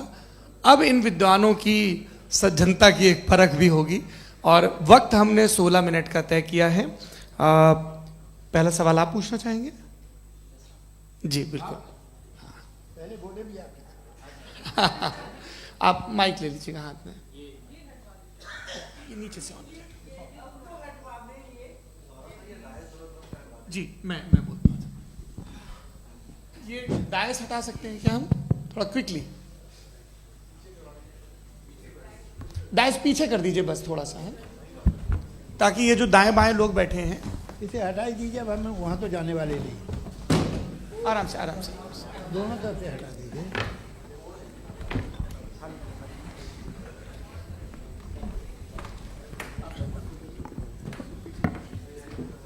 इस बीच आप लोग भी अपने अपने सवाल तैयार कर लें। ये ध्यान रखेंगे कि मैं यहाँ से सवाल लूँगा, आप लोगों को अपना हाथ ऊपर करना है, अपना नाम बताना है और अधिकतम 3 वाक्यों में अपना सवाल पूरा करना है। कई लोग सवाल की जगह भाषण देने लगते हैं, उससे आज बचना है। जी मुफ्ती साहब, पहला सवाल आपका, 16 मिनट हैं, हम दोनों लोगों के सवाल लेंगे। जी जी बहुत शुक्रिया। आपकी जो अभी बात हुई बहुत अहम थी, मैं इसको चाहूँगा कि आगे डिस्कस करूँ, लेकिन चूँकि अभी ये वो सेगमेंट है क्रॉस एग्जामिनेशन, तो सबसे पहला सवाल आपसे ये है कि जो मैं इतनी देर से कॉन्टिंजेंसी आर्ग्यूमेंट आपको बता रहा था, ये अकल से ही बता रहा था हजरत, आप ये बताएं कि आप इन्फिनिट रिग्रेस ऑफ कॉजेस को पॉसिबल मानते हैं या नेसेसरी बीइंग के एग्जिस्टेंस को सही समझते हैं? चूंकि 2 ही ऑप्शन हो सकता है, आप ये बताएं। देखिए, आपको मैं ईमानदारी से बात करूं, एक तो मैं कॉन्टिजेंसी वर्ड ठीक से समझता हूं और इस वक्त भी जो आपने अंग्रेज़ी के अल्फाज इस्तेमाल किए वो ज़रा थोड़े से मुझे डिफ़िकल्ट और कॉम्प्लिकेटेड लगे, तो आप ज़रा सिंपल ज़बान में सवाल कर सकते हैं? बिल्कुल कर सकता हूँ। जी। यूनिवर्स की हर चीज कॉन्टिंजेंट होने का मतलब यह है कि वो अपने एग्जिस्टेंस में किसी के ऊपर डिपेंडेड है। जो भी चीज डिपेंडेड होगी वो चीज इंडिपेंडेंट नहीं हो सकती, तो उसका कोई ना कोई कॉज होगा। तो अब आप क्या समझते हैं कि ये इन्फिनिट रीग्रेस है, यानी कॉज पर कॉज, कॉज पर कॉज, कॉज पर कॉज, और कभी कोई यानी ये एंडलेसली चलता रहा? क्योंकि अगर ऐसा होगा तो हम तो एग्जिस्टेंस में आते ही नहीं। लॉजिकली ये मुत्तफक अलैह चीज है, मुत्तफक अलैह, अग्रीड अपॉन। इस पे हमने एग्री किया था कि मुश्किल शब्द आएगा तो अर्थ बताना पड़ेगा। तो इन्फिनिट रीग्रेस तो पॉसिबल नहीं है, तो कहीं ना कहीं आपको रुकना पड़ेगा ऐसे नेसेसरी बीइंग पर। नहीं, कोई ज़रूरत नहीं रुकने की। किसने कहा आप रुकना पड़ेगा? आप रुकते हैं खुदा पे, आप नहीं रुकते। आप कहते हैं वो हमेशा से, जब उस वक्त से जब वक्त नहीं था। आप कहाँ रुकते हैं कि अब हुआ था वो? आप नहीं कहते। हम क्यों नहीं मान सकते कि यूनिवर्स जो है और बल्कि मल्टीवर्सेस जो है वो हमेशा से हैं, वो बनती है, बिगड़ती है। एक हमारे यहाँ एक चीज़ है ब्लैक होल, वो समेट लेता है वापस, फिर ब्लास्ट होता है, फिर फैल जाता है। और इसमें हमारी तो खैर कोई औकात ही नहीं है इंसान की। एक छोटे से ज़र्रे पे हम 50-60 साल की उम्र रखते हैं, जो करोड़ों अरबों साल की कायनात है उसमें, और पैदा भी नहायत ही बेहुदा वजह से हुए थे। तो इसमें ये सोचना कि इसकी वजूहात और ये क्यों है, ये डिपेंडेंट है, ये हम देख रहे हैं। क्या मालूम? आप सोचिए कि ये जो फैल रही है कायनात, ये कहाँ फैल रही है, ये कहाँ जा रही है, और ये फैल क्यों रही है? अरे बना ली थी तुमने, रुको भैया, काफ़ी है। ये फैल क्यों रही है? ये और कौन सी कायनात जिसे मैं दूरबीन से देखता हूँ तो 2 बिलियन लाइट ईयर पे है, उससे मेरा कोई वास्ता ही नहीं है। 2 बिलियन ईयर यानी अगर मैं 80,000 माइल्स पर सेकेंड से चलूं तो 20 करोड़ साल में वहां पहुंच जाऊंगा। इसकी ज़रूरत क्या थी? ये दुनिया, ये कायनात तो इंसान अशरफुल मखलूक़ात के लिए बनाई गई ना। तो ये सब ये टर्म समझ में नहीं आया। इसमें कोई ख़ास समझने वाली बात थी भी नहीं। ये जो अल्टीमेट कहा यह जाता है कि ये जो पूरी यूनिवर्स है, ये जो दुनिया है, ये इंसान के लिए बनाई गई। अच्छा, ये सब इंसान के लिए। क्यों साहब? सही है ना? बिल्कुल, लेकिन इसका ये मतलब नहीं कि किसी चीज के पीछे रीजन आपको नहीं पता तो रीजन नहीं है। इसे कहते हैं नहीं, मुझे नहीं पता, लेकिन मेरी जिम्मेदारी नहीं है। वो बिल्कुल सही कहा था उसने, बर्टन रसल ने। आपने उसे मजाक में टाल दिया कि भाई आप एक दावा कर रहे हैं, मैं क्यों कहूं कि ये गलत है दावा? आप प्रूफ कीजिए, मेरे पे जिम्मेदारी ही नहीं है, मैंने थोड़ी कहा है। आप प्रूफ कीजिए कि ये सही है। आप आर्ग्यूमेंट ऑफ कंटिजेंसी का जवाब ही नहीं दे रहे हैं। पूछना चाहेंगे? आप सवाल पूछना चाहेंगे मुफ्ती साहब से? क्योंकि ये क्रॉस एग्जामिनेशन का दौर है। आप जैसे पहले बोल रहे थे फेथ को लेके कुछ। मैं ये पूछना चाहूँगा कि खुदा ने जो भी रेवलेशन किए हैं, एक मज़हब के लिए बहुत से मज़हबों में किए हैं, अलग अलग रेवलेशन है। कहीं कुछ एक बातें हैं, कॉन्ट्रडिक्शन भी है आपस में, कहीं कुछ आप कर सकते हैं, कहीं कुछ नहीं कर सकते। ऐसा नहीं है कि सबकी कोड ऑफ मॉरल एक है। तो ये किस्सा क्या है? अब आप ये देखिए कि मुझे कभी कभी लगता है कि जो फुटबॉल फाइनल होता है, लाखों लोग होते हैं, फिर वो टीवी कवर कर करोड़ों लोग, अगर उसमें खुदा की एक बूमिंग आवाज़ आ जाती, मैं गॉड हूँ, तो सारे लोग अभी सुन लेते और टीवी पे भी सुन लेते, किस्सा खत्म होता। ये इतनी राजदारी क्या है कि तुम सामने कुछ तो सबूत दे दो हमें सॉलिड। ये कह साहब ये यूनिवर्स कैसे बनी, इससे मसला क्या हल होगा? मैं पूछूंगा आपसे खुदा कैसे बना? क्यों नहीं पूछूंगा कैसे बना? बल्कि वो तो कायनात से कहीं ज़्यादा इंटेलिजेंट है, कायनात से कहीं ज़्यादा कॉम्प्लेक्स। जी वो हमेशा से है। आप कहेंगे मैं मान लूँगा। अच्छा, दोयम वो कादिर मुतलक, यानी कादिर मुतलक का मतलब ओमनीपोटेंट, वो जो चाहे कर सकता है। आपको नौकरी दिलवा सकता है, आपकी अच्छी जगह शादी करवा सकता है, आपके पड़ोसी का मुकदमा हरवा सकता है, आपको जिता सकता है, सब काम करता है। थोड़ा सा माइक क्लोज। वो इस दुनिया को चला कैसे रहा है? ये दुनिया कैसे चल रही है? आपको इस पर हैरत नहीं होती? या क़यामत के बाद कभी एक जस्टिस होगा, जब ये बच्चा मर चुका होगा, जिसकी धज्जियाँ उड़ गई बम से, इसको इंसाफ मिलेगा तब? अच्छा, अब जवाब दूं? हाँ जी जी। मैं इसीलिए आप की तरफ सबसे पहले आपने रेवलेशन और स्क्रिप्चर्स की बात की, इस पे मैं बात कर सकता हूं लेकिन आज नहीं करूंगा चूंकि वक्त कम है, कभी और इस पे डिस्कस करेंगे। मैं तैयार हूं उस पे भी बात करने के लिए। ये क्योंकि अभी हमारा से topic- राउंड 2 की भूमिका तय हो रही है। Does God exist round 2? जी चूंकि आज गॉड के एग्जिस्टेंस पे बात है तो मैं उसी के रिलेटेड जो है आपके सवालात को एंटरटेन भी करूंगा और मैं भी पूछूंगा। आपने कहा कि आपने साबित ही नहीं किया, जबकि आर्ग्यूमेंट ऑफ कॉन्टिंजेंसी बुनियादी आर्ग्यूमेंट है। आप मुझे कॉन्टिजेंसी का मतलब बताइए, आपका मतलब क्या है कॉन्टिजेंसी? कॉन्टिंजेंसी का मतलब यह हुआ कि हर वो वजूद जो किसी भी चीज का पाबंद है, हर वो वजूद या हर वो चीज जो अपने एग्जिस्टेंस में किसी भी चीज के पाबंद है और उससे बाउंड है, उसको उसकी जरूरत है, उस पर डिपेंड करती है, तो जाहिर सी बात है कि उसका कोई ना कोई कॉज होता है। ये तो अक्ल की बात है। ये आप रीजनिंग की बात करते हैं, मैं वही कर रहा हूं। दूसरी चीज आपने ये बात कही कि इतने बिलियन लाइट ईयर्स दूर है, उसका मेरा क्या लेना देना। फिर मेरे ख्याल से आपको ये नहीं कहना चाहिए I think therefore I am an atheist. आपको सोचना चाहिए, सिर्फ आप एक लिमिटेड दायरे में रहकर नहीं सोचें बल्कि बाहर निकलकर सोचें। आपने तीसरा सवाल किया, आपने 2-3 सवाल एक साथ किए। ऐसी बातें ना कीजिए, कुछ को इतराज हो जाएगा आप पे कि आप कुछ भी सोचिए। ये इजाजत आपको है नहीं, मुझे है।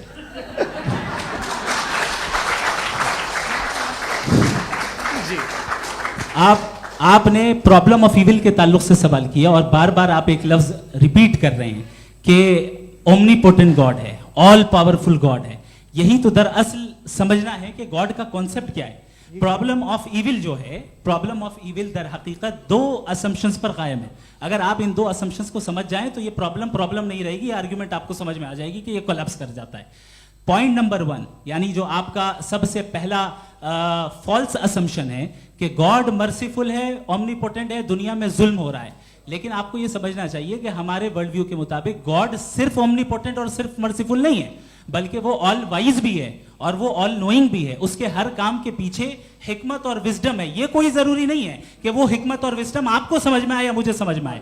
अगर आप जो समझ रहे हैं उसके मुताबिक आप फैसला कर रहे हैं, ये लिमिटेड पर्सपेक्टिव से आर्ग्यूमेंट है। और इस चीज को हम अपनी दुनिया में, अपने लाइफ में, डेली लाइफ में इस प्रिंसिपल को एक्सेप्ट करते हैं। हम जब किसी डॉक्टर के पास जाते हैं, डॉक्टर के पास जाकर वो अगर उसने हमें कोई दवाई दी है तो हम ये तो नहीं कहते कि जब तक आपके पास जितना नॉलेज और जितना विजडम नहीं है, आपने क्यों ये दवाई दी है, तब तक हम इस चीज को एक्सेप्ट नहीं करेंगे। नहीं कहते, हम उसकी अथॉरिटी को तस्लीम करते हैं। क्यों? क्योंकि उसकी हम जानते हैं कि वो नॉलेजेबल है, वो विजडम वाला है, हमसे ज्यादा नॉलेज और हमसे ज्यादा विजडम है। बताएं सर। नहीं, डॉक्टर में और खुदा में बड़ा डिफरेंस है।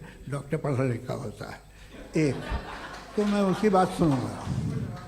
2 ये नहीं, कुछ जवाब तो ये भी नहीं है सर। प्लीज आप अगर सब ऑडियंस से बोलने लगेंगे तो फिर मतलब नहीं सिविलाइज्ड बहस का। मतलब आप ये कहें कि चूंकि आप डॉक्टर पे बिलीव करते हैं इसलिए खुदा पे बिलीव किए, क्या ये मिसाल आपको समझाने के लिए आर्ग्यूमेंट है, इस पे आपको एतराज नहीं है। तो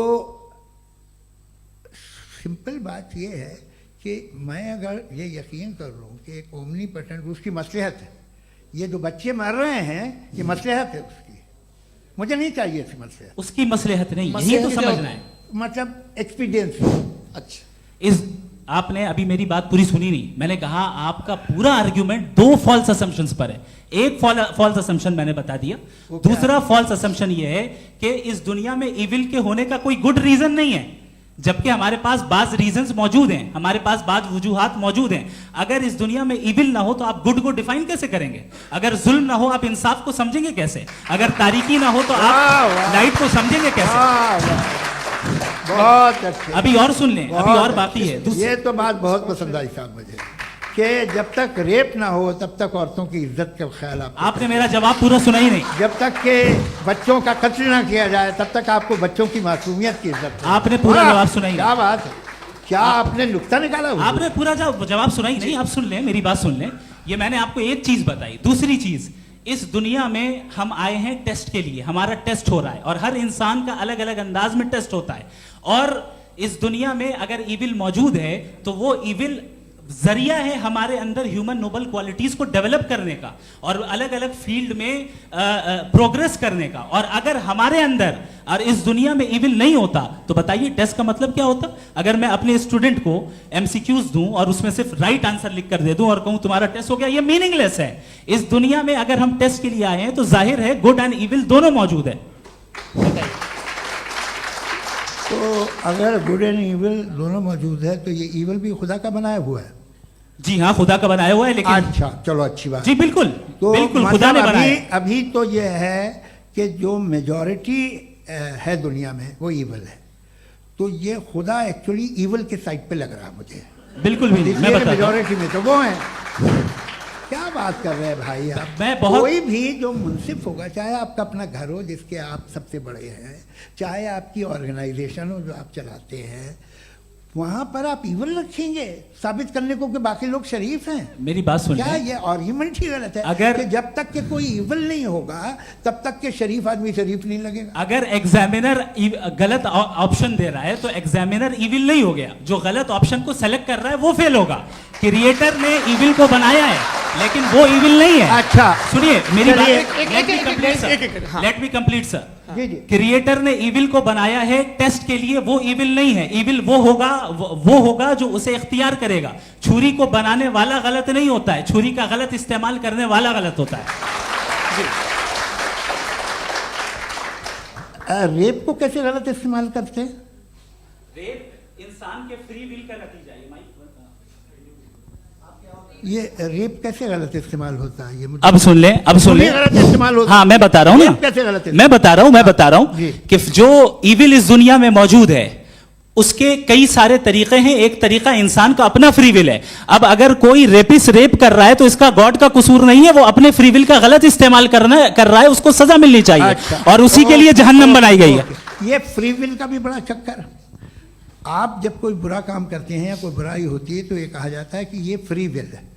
7 billion free wills are moving on this planet. 7 billion free will. और एक आदमी अपनी फ्री विल से मुझे कत्ल कर दे तो मैं खुदा की मर्जी से मरा हूं कि इसकी फ्री विल की वजह से? मेरी मौत खुदा के हाथ है या ये फ्री विल वाले के हाथ है? खुदा ने फ्री विल का निजाम बनाया है और उस निजाम का गलत इस्तेमाल करके कोई आपको ये मार गलत रहा है, इस्तेमाल करके मेरा कत्ल कर देता है। अब मेरी मौत का जिम्मेदार कौन है? वो इंसान जिम्मेदार है। वो इंसान। जी। तो ये कहना कि और उसको सजा मिलेगी। तो अब आप आगे चलिए कि ये तय करना कि अल्लाह ही या खुदा, सॉरी अल्लाह ने, खुदा ही जिंदगी देता है, खुदा ही मौत देता है, ये गलत है। बिल्कुल गलत नहीं है। हाँ, नहीं, निजाम उसी ने बनाया फ्री विल का। निजाम मौत और हयात का उसी ने बनाया। You are contradicting yourself. अभी आपने कहा कि एक आदमी ने फ्री विल से आपको मार दिया, इसमें उसे फ्री विल दी गई थी, उसने गलत इस्तेमाल किया। 7 billion free wills are moving on this planet और आप चाह रहे हैं कि मैं सिर्फ खुदा का ध्यान करूं। ये 7 बिलियन फ्री विल्स को मुझे लुक आफ्टर करना पड़ेगा कि नहीं? ये तो तबाहियां कर रही हैं और तबाहियां ज़्यादा हो रही हैं। बिल्कुल। तो अगर आप बताएं अगर खुदा नहीं है फॉर एग्जाम्पल, हाँ। तो आप इविल को कैसे डिसाइड करेंगे? यानी how can you define evil objectively without God? देखिए, दुनिया में 2 तरह के जानवर हैं। एक जो अकेले रहते हैं जंगल में और एक जो ग्रुप्स में रहते हैं। ग्रुप में जो भी रहेगा, चाहे वो आपका फाउंडेशन हो, चाहे कोई क्लब हो, चाहे कोई पॉलिटिकल पार्टी हो, चाहे कोई यूनिट हो, उसमें आपको इंटरैक्ट करने के रूल बनाने पड़ेंगे। यानी लोग तय करेंगे। लोग तय करेंगे। अगर लोगों ने यह तय किया कि किसी का रेप करना सही है, आप जस्टिफाई करेंगे? नहीं, आपका फाउंडेशन तो ये हो गया ना कि लोग ही विल डिसाइड दुनिया करेंगे। में- नहीं, अरे दुनिया में ऐसे ग्रुप्स हैं जो रेप को जायज़ मानते हैं सर्टन हालात में। मैं डिटेल में नहीं जानूंगा, आप भी जानते हैं। ये जो आईसिस वाले थे जिन्होंने क्या किया था, तो उन्होंने क्या किया उसका खुदा से कोई ताल्लुक नहीं है सर। मैंने सिंपल सवाल किया कि इविल को आप डिफाइन करते कैसे हैं? आइए वापस आइए जी। आप साथ में तभी रह सकते हैं जब कुछ आप ऐसे उसूल डेवलप करें जिसमें हर एक का बेसिक तहफ़्फ़ुज़, हर एक का बेसिक राइट हो और हर एक को कोई आराम मिले। यही तरीक़ा है किसी भी ऑर्गेनाइजेशन जिसमें एक से ज़्यादा लोग हैं और वो ऐसे चलती है ज़िंदगी। उसमें अगर आप गड़बड़ करेंगे तो तबाही होगी, नुकसान होगा, बर्बादियाँ आएंगी। और अगर उसमें आप घर ले लीजिए ना, एक हस्बैंड है, एक वाइफ है, बच्चे हैं, वालदा भी हैं, 2 बहनें भी हैं, एक भाई भी है। अब इसमें कोई निज़ाम आपको चाहिए साथ में रहने का, और एक दूसरे पे भरोसा रहे, एक दूसरे के बही ख्वाह हों, एक दूसरे की मदद करें, ऐसी जिंदगी। सर आपकी बात आ गई, आप ये कह रहे हैं कि लोग डिसाइड करेंगे क्या सही है क्या गलत है, यही है मेजॉरिटी डिसाइड करेगी क्या सही है क्या गलत है? अरे भाई बिल्कुल। मेजॉरिटी अगर ये कहे कि नाजी जर्मनी के साथ जिस तरह मेजॉरिटी थी कि जेनोसाइड करना सही है, आप जस्टिफाई करेंगे? उस वक्त आपका ये सवाल सिर्फ उसके बाद क्लोजिंग। हाँ, उस वक्त प्लेनेट पे जो लोग थे उनमें कितने लोग हिटलर को सही समझते? अच्छा, प्लेनेट की मेजॉरिटी तय करेगी, सोसाइटी की नहीं। प्लेनेट की मेजॉरिटी गॉड के एग्जिस्टेंस को सही मानती है, आप क्यों नहीं मानते? ये हेलो हेलो हेलो, ये क्रॉस क्वेश्चन का राउंड यहाँ पर समाप्त होता है। और ये बड़ा अच्छा है कि इस तरह से फ्रेगमेंट कर दिया गया है ताकि जो मरकरी ऊपर जा रहा है नीचे जवाब आ दे जाए। दूं। जी, प्लेनेट की ज़्यादातर मेजॉरिटी कुछ दूसरे मजहबों के खुदा को मानती है। आप उन्हें क्यों नहीं, आप तो मेजॉरिटी की बात कर रहे अच्छा हैं। ये मैंने क्लोजिंग majority की बात- आप ये कह रहे हैं इविल और गुड को डिसाइड मेजॉरिटी करेगी, मेजॉरिटी जो कर दे वो सही हो जाएगा। अरे क्लोजिंग इसको जैसा आप ही लोगों ने तय किया है उसी फॉर्मेट को फॉलो कर लेते हैं। हाँ। भाई मैंने तो भले लोगों पे एतबार किया और तब मॉडरेशन तय किया। जी, आपके पास 5 मिनट का वक्त है, क्लोजिंग आर्ग्यूमेंट है, उसके बाद हम ऑडियंस से क्वेश्चन आंसर लेंगे जावेद साहब की क्लोजिंग आर्ग्यूमेंट के बाद। Okay, Your time starts now. बहुत शुक्रिया। जी। हमारा जो टॉपिक है डज गॉड एग्जिस्ट, मैं इस पे इतने एकेडमिक तैयारी करके आया था, मुझे था कि मैंने सोचा था कि कई सारे मैं आर्ग्यूमेंट्स दूंगा, लेकिन वक्त की भी किल्लत और जावेद साहब बार बार इधर उधर चले जा रहे थे तो उसको भी थोड़ा एंटरटेन करना पड़ गया। डज गॉड एग्जिस्ट पे मैं एक ही आर्ग्यूमेंट दे पाया। आर्ग्यूमेंट्स बहुत हैं और डेफिनेटिव आर्ग्यूमेंट्स हैं, और मेरे आर्ग्यूमेंट को किसी एक राउंड में भी इन्होंने एंटरटेन नहीं किया और रेफ्यूट नहीं किया। एक राउंड में भी नहीं, एक राउंड में भी नहीं। कौन सा? और ना ही अभी अभी आपका क्लोजिंग आर्ग्यूमेंट आएगा नहीं, वो उसमें। बता देना। Argument of contingency sir. अरे मैं आपसे कई बार कह चुका हूँ कंटीजेंसी का मतलब अब क्या मैं है? कैसे समझाऊं Please, आपको? please, और आपस में हाँ आप और please, कितने please, आसानी से समझाऊं मैं, मुझे तो नहीं समझ में आ रहा है। बस- आप अपनी- sir, argument sir, of contingency Urdu में बोल सकते हैं। हाँ, आप अपनी बात पूरी कर लें। जी। आखिरी 4 मिनट। दूसरी चीज, just a minute please ma'am, can I talk? दूसरी चीज ये है कि आपने एक तो इसका जवाब नहीं दिया, दूसरा आपने गॉड के ना होने पर कोई डेफिनेटिव आर्ग्यूमेंट नहीं दिया, सिर्फ मजहब पे बात कर रहे हैं आप। मजहब तो आज हमारा टॉपिक ही नहीं था। आज तो हमारा टॉपिक हो, आप मजहब से ले लेकर आईएस तक चले गए। भाई हमारा क्या ताल्लुक है उससे? We condemn them. और उसका गॉड से क्या ताल्लुक है? अगर कोई गलत काम कर रहा है, किसी ने किसी को कत्ल किया, किसी ने किसी का रेप किया, उसको सजा मिलनी चाहिए। और आपके पास कोई भी rational strong foundation of morality नहीं है। आपने कहा कि मेजॉरिटी तय करेगी सोसाइटी की, वो सही होगा। मैंने कहा हिटलर को फिर आप सही कहेंगे, नहीं नहीं नहीं नहीं, प्लैनेट की सोसाइटी की मेजॉरिटी तय करेगी। तो प्लैनेट की मेजॉरिटी गॉड के एग्जिस्टेंस को मानती है, आप कह रहे हैं ये रिलीजियस है। तो यानी आपके पास कोई स्ट्रॉन्ग फाउंडेशन नहीं है ऑब्जेक्टिव मोरालिटी का। ऑब्जेक्टिव मोरालिटी का अगर कोई फाउंडेशन है तो वो सिर्फ गॉड है, गॉड है, गॉड है। थैंक यू जी, ये मुफ्ती शमाइल नदवी साहब का क्लोजिंग आर्ग्यूमेंट था। अब हमारे पास जी ये बड़ा अच्छा है कि दोनों लोगों को मॉडरेटर से शिकायत भी और बोल रहे हैं भाई हमारी शाबाशी भी तो करते चलो। अब मेरी बात जी, आपके पास जावेद अख्तर साहब 5 मिनट का वक्त है, ये आपका क्लोजिंग आर्ग्यूमेंट है। टाइम रीसेट कर दें जी। देखिए, बहुत सारी बातें हैं। गॉड का डेफिनेशन दुनिया के किसी भी रिलीजन में है कि वो ओमनीपोटेंट है, ओमनीप्रेजेंट है, he is just, he is kind, he loves you and so on. मैं जब दुनिया देखता हूँ तो मुझे कोई ऐसा सुप्रीम पावर यहाँ दिखाई नहीं देती है जो इंसान की बहबूदी के लिए कुछ कर रही हो, कमज़ोर को बचा रही हो, मदद कर रही हो, जालिम को पीछे हटा रही हो। मैं नहीं देखा, तारीख़ में नहीं। एक तो अगर है और ये देख रहा है तमाशा, तो उसका होना न होना बराबर है। दोयम ये कि ये जो है, जब आप ये कहते हैं कि कायनात जिसकी कंटीजेंसी है, मैं देखिए वो लफ्ज़ इस्तेमाल किया मैं, तो ये कैसे हो सकती है भाई? और फौरन आप सरेंडर कर देते हैं कि जाहिर है कि इसका बनाने वाला तो इससे 10,000 गुना ज़्यादा कॉम्प्लिकेटेड होगा। उस पर आपके होने पे कोई इतराज़ नहीं है। उसे वो टाइमलेस है, वो पहले से था, टाइम तो बहुत बाद में आया। ये सब आप मानने को तैयार है जिसका आपके पास कोई सबूत नहीं, आपके पास कोई रीज़न नहीं। आपकी तारीख क्या है मजहबों की? बिलीफ की जो खुदाओं का बिलीफ है ये कॉन्स्टेंटली गलत साबित होता रहा है। मतलब आप कहें कि अरिस्टोटल के ज़माने में तो सब जाहिल थे, वो भी इतने ही यकीन से खुदा पे यकीन रखते थे जो अब नहीं रहा, ये भी नहीं रहेगा, आप लिख लीजिए। और इसके आसार आपको दुनिया में दिखाई देना शुरू हो चुके हैं। ये बहस क्या आज से 100 साल पहले इस तरह हो सकती थी? यहाँ तक तो आपको हम ले आए हैं। तो सर अरे इनको मदद की ज़रूरत नहीं भाई, ये सेल्फ सफिशिएंट आदमी है, आप क्यों इनकी मदद कर रहे हैं? Sir please. तो ये जो है तमाम बातें अपनी जगह हैं। ये एक पैकेज है।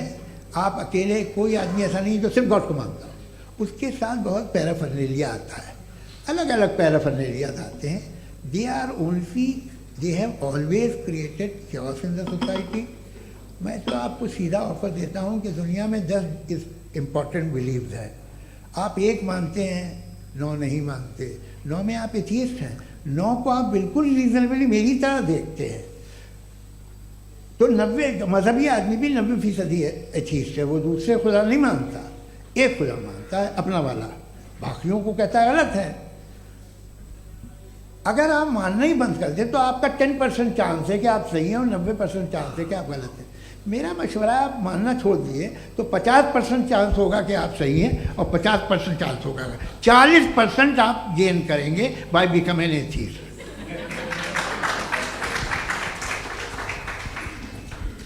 ये एक फरसूदा ख्याल है, ये ख़त्म हो रहा है। हो सकता है मेरी ज़िंदगी में ना हो, लेकिन ये हो जाएगा। जो बातें ये इनको आप मेटाफिजिकल ये वो ऐसे रिस्पेक्टेबल टर्म दे दिए, ये तो उन लोग के हैं जिन्हें ना फिजिक्स मालूम थी ना मेटा मालूम था, ये उन्होंने आपको दिए हैं। जी बहुत शुक्रिया आप दोनों लोगों का। और अब इस बातचीत का आखिरी राउंड शुरू होगा, डज गॉड एग्जिस्ट की ये बहस मुफ्ती शमाइल नदवी और जावेद अख्तर साहब के बीच। आप लोग अपने अपने हाथ ऊपर करेंगे, मैं यहाँ से तय करूँगा। और माइक हमारे पास है क्या? एक ही माइक है ऑडियंस के लिए? 2 माइक है, एक इस तरफ एक इस तरफ, ठीक है। तो जी सबसे पहले हमारी सहयोगी हैं मारिया शकील जी, पूछिए सवाल। थोड़ा सा रुकेंगे ताकि कैमरे का फ्रेम आप पर आ जाए, आपकी तो प्रैक्टिस है टीवी की। जी नदवी साहब, मैं खुदा को मानती हूँ, पहले मैं इसी प्रमाइस से शुरू कर रही हूँ और ये बता रही हूँ आपको, मैं मानती हूँ। लेकिन कुछ सवाल हैं जो जावेद साहब ने उठाया, उसका जवाब आपको देना चाहिए।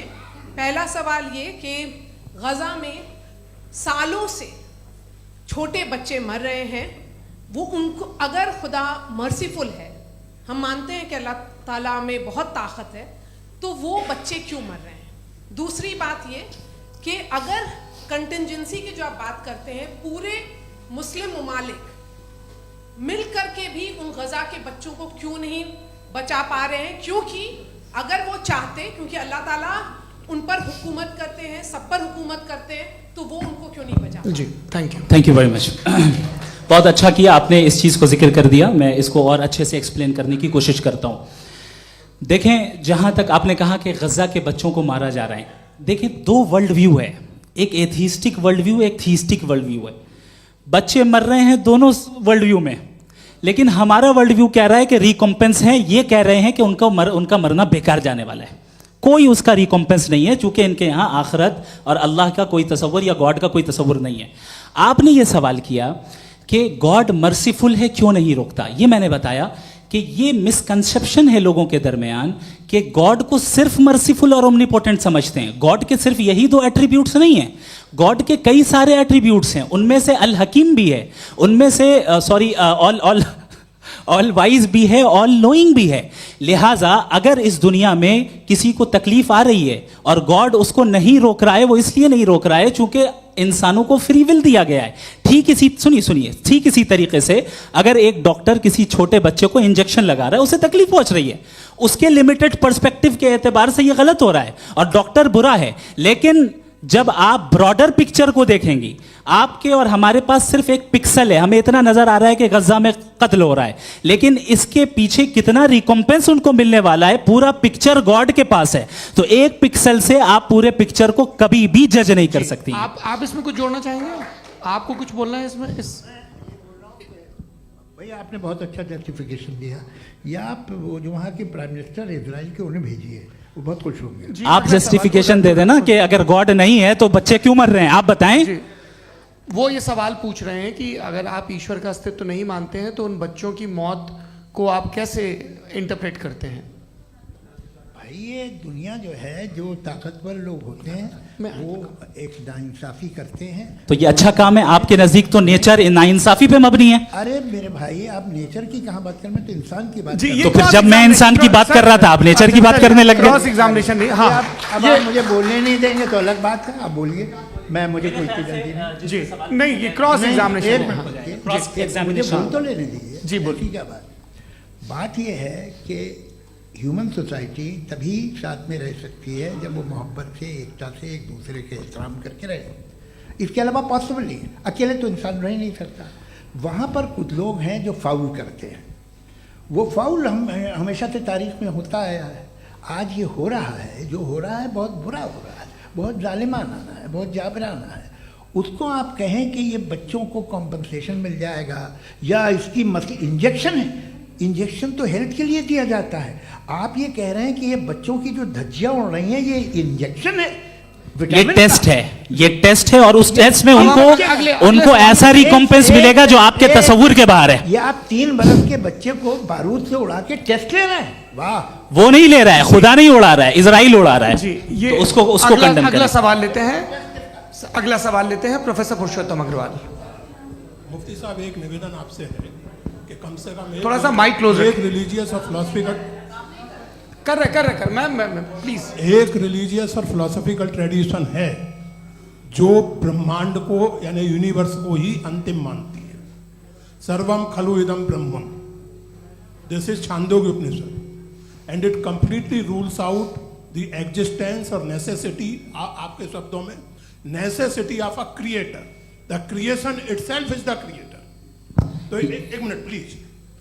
दूसरा जो सवाल आपने अभी, जो आप बार बार कह रहे हैं कि भगवान विद्वान भी है, वाइज, सब जानने वाला, तो अगर विजडम में दुनिया भर के पापों और अत्याचारों को बर्दाश्त करना शामिल है तो फिर इसका मतलब ये हुआ कि अगर मैं फ्री विल से उसको अपोज करता हूं तो ईश्वर की विजडम और मेरी फ्री विल में कॉन्ट्राडिक्शन है। Because when I am opposing whatever is happening in Gaza, then I am opposing the God's will और गॉड्स विजडम। जवाब लेते हैं क्योंकि तो गॉड की विजडम में, एक मिनट सौरभ प्लीज सर, ये एक जुमला। गॉड की विजडम है कि गाजा में जो कुछ हो रहा है वो हो रहा है, मैं उसको अपोज कर रहा हूं, तो मैं गॉड की विजडम के खिलाफ जा रहा हूं। एक सवाल। दूसरा ये नहीं, आपने 2 ऑलरेडी। सर आप और सवाल कर लें, लेकिन मुझे 2 जवाब दे सर, दीजिए। सर, पहले आपने ये कहा, सुनिए मेरी बात सुनिए। भाई इजराइल के गॉड के मुताबिक तुम्हारा ठीक हो रहा है ना? प्रोफेसर, नहीं हो रहा है, ठीक नहीं हो रहा है, मैं बता रहा हूं क्या हो रहा है। आप तशरीफ रखिए, मैं बता रहा हूं क्या हो रहा है। Late me complete please. एक सेकंड गाइस, एक सेकंड। ये देखिए, ऐसा है कि ये सब बड़ा आपस में विचार विमर्श के बाद ये तय हुआ था कि कुछ नियम बना लिए जाएं ताकि एक टाइम बाउंड बातचीत चले। और भाई साहब, आप बड़ा जरूरी काम कर रहे हैं लेकिन कैमरे के फ्रेम में आके उस काम को गड़बड़ कर दे रहे हैं। ठीक है गुरु, अब मेरे को कहीं का गुस्सा कहीं निकालना था, सॉरी। नहीं, कोई गुस्सा नहीं है जी। तो प्रोफेसर ने सवाल पूछे, आप उनके जवाब दें। और थोड़ा ये सब लोग थोड़ा ख्याल रखें भाई, सवाल संक्षिप्त रखें जी। आपने 2 सवाल किया। सबसे पहला ये कहा कि हमारे पास ये कॉन्सेप्ट है कि ये यूनिवर्स खुद नेसेसरी बीइंग है, creation itself is the creator. How irrational is this कि मैं एग्जिस्ट करूंगा बाद में, लेकिन अभी एग्जिस्ट कर भी रहा हूं, यानी एक ही टाइम में एग्जिस्ट भी कर रहे हैं, नहीं भी कर रहे हैं। This is not true. दूसरी चीज, आपने कहा कि अगर इजराइल में, सॉरी माफ कीजिएगा, Israel doesn't exist, occupied Palestine में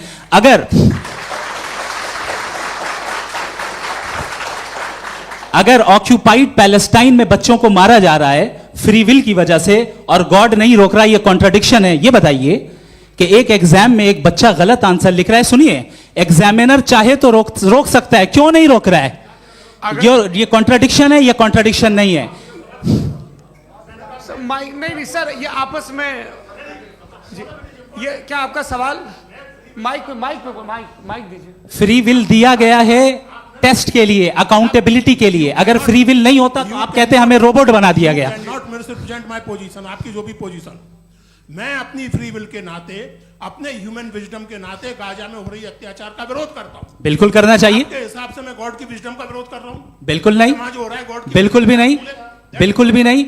उसका वहां पर गाजा में कत्ल होना ये इंसानों के गलत इस्तेमाल का नतीजा है, फ्री विल के इस्तेमाल का नतीजा है। गॉड इसका हुक्म नहीं देता, उससे रोकता है। भाई- यही तो मसला है ना, आपके लिए कॉन्सेप्ट क्लियर नहीं नहीं भाई, आपने तो बताया था इंजेक्शन लगाने से बच्चे को तकलीफ होती है, ये इंजेक्शन लगा। सर, आप ऐसे रेटोरिक स्टेटमेंट दे तब तो कोई नहीं, मसला नहीं आपने समझते बोला कि रहेंगे। Injection this is a rhetoric statement, this is not a logical argument sir. I am sorry, I am sorry. आखिरी 30 मिनट बड़े मुश्किल होने वाले हैं। जी, मुफ्ती साहब आगे बैठे हैं, इनको माइक दीजिए।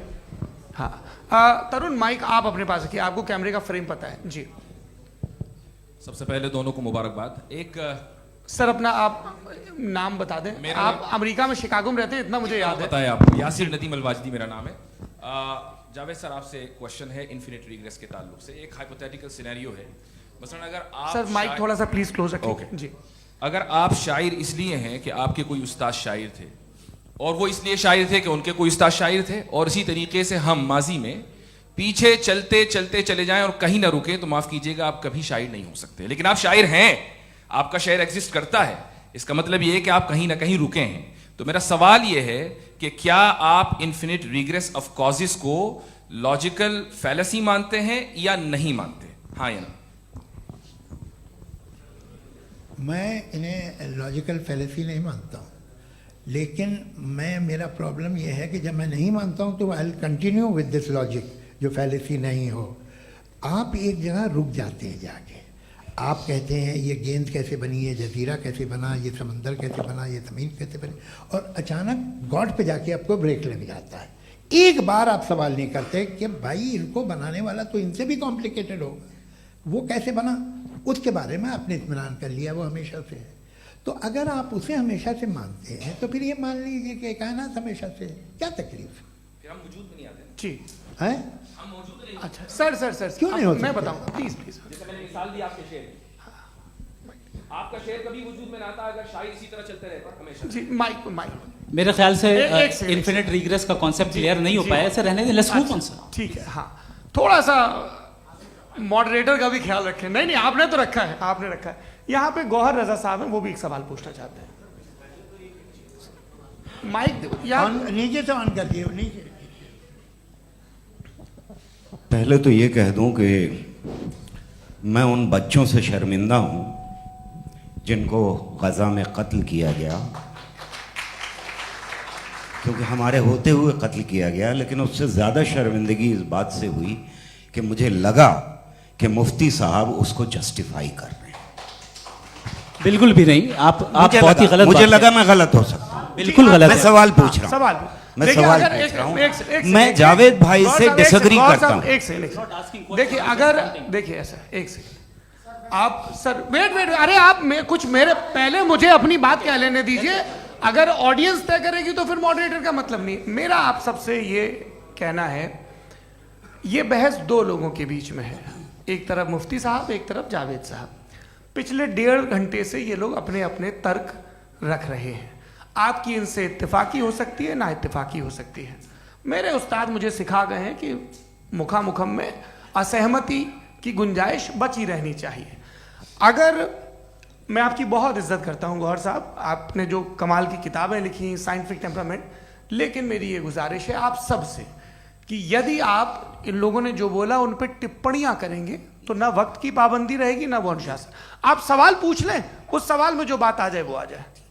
मैं जावेद साहब से डिसएग्री करता हूं, इसलिए जावेद साहब से सवाल पूछ रहा हूं। आपका सवाल जावेद अख्तर साहब से। और सवाल ये है मेरा कि जावेद साहब ने कई बार लॉजिक का इस्तेमाल किया कि साइंस में लॉजिक है और रिलीजन में लॉजिक नहीं है। मेरा ख्याल ये है कि रिलीजन में भी लॉजिक है, लेकिन उस लॉजिक की बेसिस ये है कि आप रुक जाते हैं, जिसका जिक्र जावेद साहब ने बार बार किया, यानी खुदा के तसव्वुर पे आते हुए, गॉड के तसव्वुर पे आते हुए रुक जाते हैं। और इसमें सवाल पूछना मतलब फॉरबिडन होता है। सवाल यह है कि क्या जावेद साहब इससे एग्री करते हैं कि साइंस की लॉजिक अलग है और रिलीजन की लॉजिक अलग है? बताइए सर। देखिए 3 चीज़ें हैं, साइंस है, एक है मंतिक है, इस्तिदलाल है, और एक जो है कुछ भी नहीं है, फेथ है, अकीदा है। मैं अकीदे की लॉजिक का कायल नहीं हूँ। मुझे आप इस्तिदलाल से, लॉजिक से, रीज़न से समझाइए, मैं मानने को तैयार हूँ, मेरा क्या नुकसान होगा। लेकिन ये कि अकीदे पे मैं नहीं जा सकता हूँ। अकीदे का मतलब है कि तुम ये मान लो, सवाल ना करो, ये नहीं। आप सारी बातें करके, बड़ी साइंटिफिक बातें करके एक जगह जाके खुदा के हुदूद पे रुक जाते हैं, सरेंडर कर देते हैं। मैं सरेंडर करने को तैयार नहीं। That's all. जी, ये आगे सर बैठे हुए हैं, इनको माइक दीजिए। भाई वो आप पूछना चाह रहे थे ना भाई? हाँ, नहीं मैं ये थैंक यू जी। आपका नाम? आसिम इफ्तिखार। आसिफ जी, पूछिए। सर, जावेद सर से सवाल है कि आपने अपने क्लोजिंग माइक थोड़ा करीब रखिए। अपने क्लोजिंग स्टेटमेंट में ये बात कही थी कि मज़हब का जो फ्यूचर है वो ज़्यादा दिन नहीं जाने वाला है, लेकिन मैं देख पा रहा हूँ कि जो ऑक्सफोर्ड यूनिवर्सिटी की एक स्टडी है 2011 में हुई है, जिसके 50 एकेडमिशियंस ने इसको अंजाम दिया था, उसमें वो ये कहते हैं कि जो फेथ इन गॉड है वो इनबिल्ट है ह्यूमन नेचर के अंदर, जिसको हम कहते हैं फितरत के अंदर शामिल है वो। और वो ये कहते हैं कि अगर कोई ये समझता है कि मज़हब को वो ख़त्म कर देगा तो ये उसकी गलत फहमी है। तो आप इसके बारे में, इस स्टडीज़ के बारे में क्या कहते हैं? ठीक है, मैं उनसे एग्री नहीं करता हूँ। वो कौन से प्रोफेसर होंगे, ऐसा उनके क्या पास डेटा है, इन्होंने डेटा के बेस होगा। डेटा क्या हो सकता है? फ्यूचर का डेटा तो नहीं हो सकता ना उनके पास, प्रेजेंट का डेटा हो सकता है। डेटा आपने सुना 100 साल पहले का बाद का डेटा? मैंने तो नहीं सुना आज तक। तो आज उनकी ये राय है और होगी राय, ठीक है। दुनिया में तरह तरह की राय है लोग, लेकिन मैं समझता हूँ कि वक्त के साथ इंसान ज़्यादा से ज़्यादा रीजनेबल और लॉजिकल होता जा रहा है। आज आप देखिए वेस्टर्न यूरोप में क्या परसेंटेज है नॉन बिलीवर्स की, बहुत हाई। वहाँ चर्च खाली पड़े होते हैं। तो अल्टीमेटली तो इंसान कोई ऐसी बात बहुत अरसे तक नहीं मान सकेगा, चाहे गलत या सही, जो उससे उसके दिमाग को, उसके जहन को, उसके लॉजिक को अपील न करे। वो कह रहे हैं तो ऑक्सफोर्ड के होंगे तो कैम्ब्रिज के होंगे, तो मुझे क्या लेना देना। उनका डेटा मुस्तकबिल का नहीं हो सकता है। जी। दीपक, हाँ पूछिए। मैं आऊँगा, अभी पीछे की साइड भी आऊँगा, माइक वहीं भेजूंगा 2-3 साल के लिए। जी जावेद साहब, आपसे सवाल है। नमस्ते।